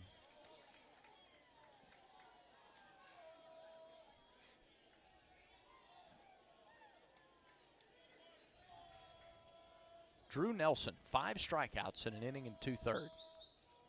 Terrific outing for Drew. 1-0 pitch. Slavens bounces it to second. Wortham scoops it up and throws, and that is the inning. So, Carlson comes on and does the job. No runs, no hits, 2 walks. No errors and 2 left on base. We go to the 9th inning. Last chance for Auburn, trailing Arkansas 7-2. This is the Auburn Sports Network from Playfly.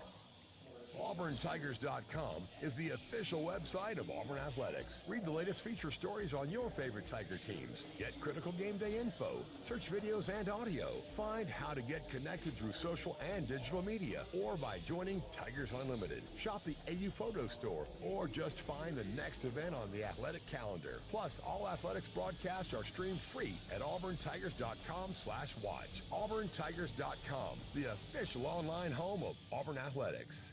Southern homes are particularly vulnerable to termites. In this climate, you need guaranteed protection. You need Cook's Pest Control and Centricon. Termites attack the Centricon stations, exposing themselves to an agent that eliminates their entire colony. Upgrade from old-fashioned liquid service to the proven protection of Centricon and Cook's Pest Control. Call Cook's today for a free evaluation. Looky, looky, looky, here comes Cookie, Cook's Pest Control.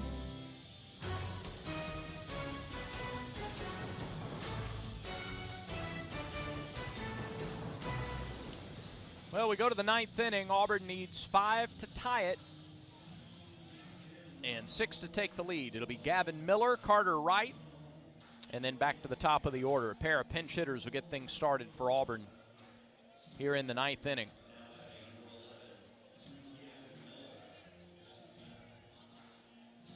Game 2 of the series at 2 o'clock. We're on the air at 1:45 Central. And we will be in the Auburn area on FM, or rather on Tiger 95.9 locally. The game will be on the app if you're anywhere else and want to tune in tomorrow. Let's play some catch up here. Hagen Smith goes to work. Gavin Miller takes a ball low and inside. 1-0 the count.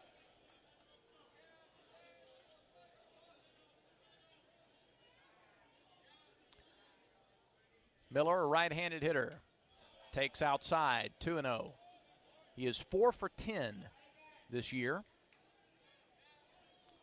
4 for 10 at the plate, a double included, and 2 RBIs. 2-0 pitch. Swing and a high pop-up on the infield, right side. Who wants it? Slavens is calling for it. He'll be called off by Stovall, who puts it away for the first out. And now Wright is the hitter. Carter Wright. 0 for 9 at the plate. He has scored a run. He's walked a couple of times this year. This is the 7th game in which Carter has played this season. So he digs in from the right side. The pitch. Right in there for a strike. Throw him an off-speed pitch, 0-1. Good to see Nate LaRue get a hit in his first at-bat today. He was 1 for 3.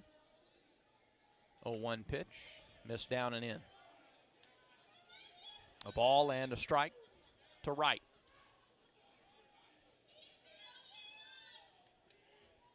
Hunter Holland and Hagen Smith, a couple of tough lefties to deal with working against the Tigers today, and there's a low strike call.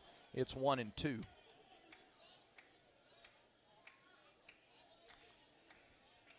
Auburn had 5 hits through the first 4 innings. They've only had 1 since. The pitch. High bouncing ball back up the middle, gloved by Stovall behind the bag. He throws and it's scooped on a hop at first by Slavens. Hogs have played excellent defense on the infield today. That looked like a bouncing ball that would see its way through, but Stovall got there behind the bag, threw low, and Slavens was able to get the short hop at first. Just a solid, solid defensive play. And Auburn's down to its last out. Kason Howell. He homered in the 3rd. He's 1 for 3. He has also walked, grounded out, and struck out.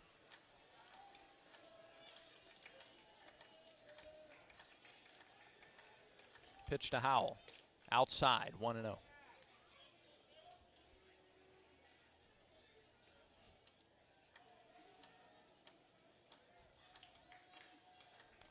Smith trying to close it out for the Razorbacks. There's a swing and a miss.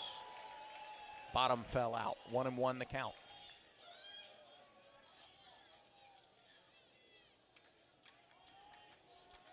Tigers will send Zach Crotchfeld to the mound tomorrow afternoon. 1-1 to Howell, swung and missed. And it's 1-2. Auburn down to its last strike.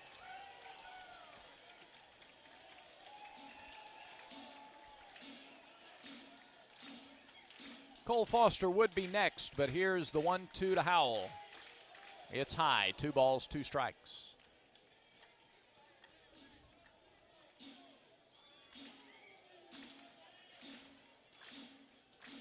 Arkansas has not lost since February 26th. The pitch to Howell is swung on and missed, and there is strike 3.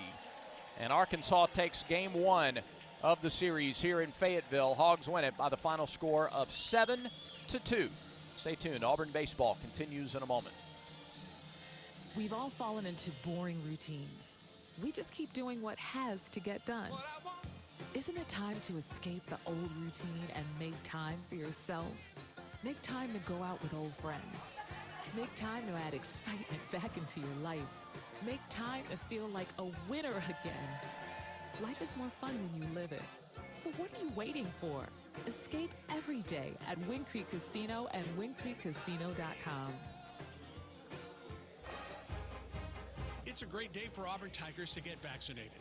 COVID and flu vaccines are an important tool to help stop the pandemic. The Alabama Department of Public Health is offering the COVID and flu vaccines to anyone 6 months and older. COVID and flu are still on the rise. Don't let COVID and flu stop you from supporting your favorite team. Continue to help protect yourself, your friends, and our campus by getting the COVID and flu vaccines. For more information, visit alabamapublichealth.gov/IMM.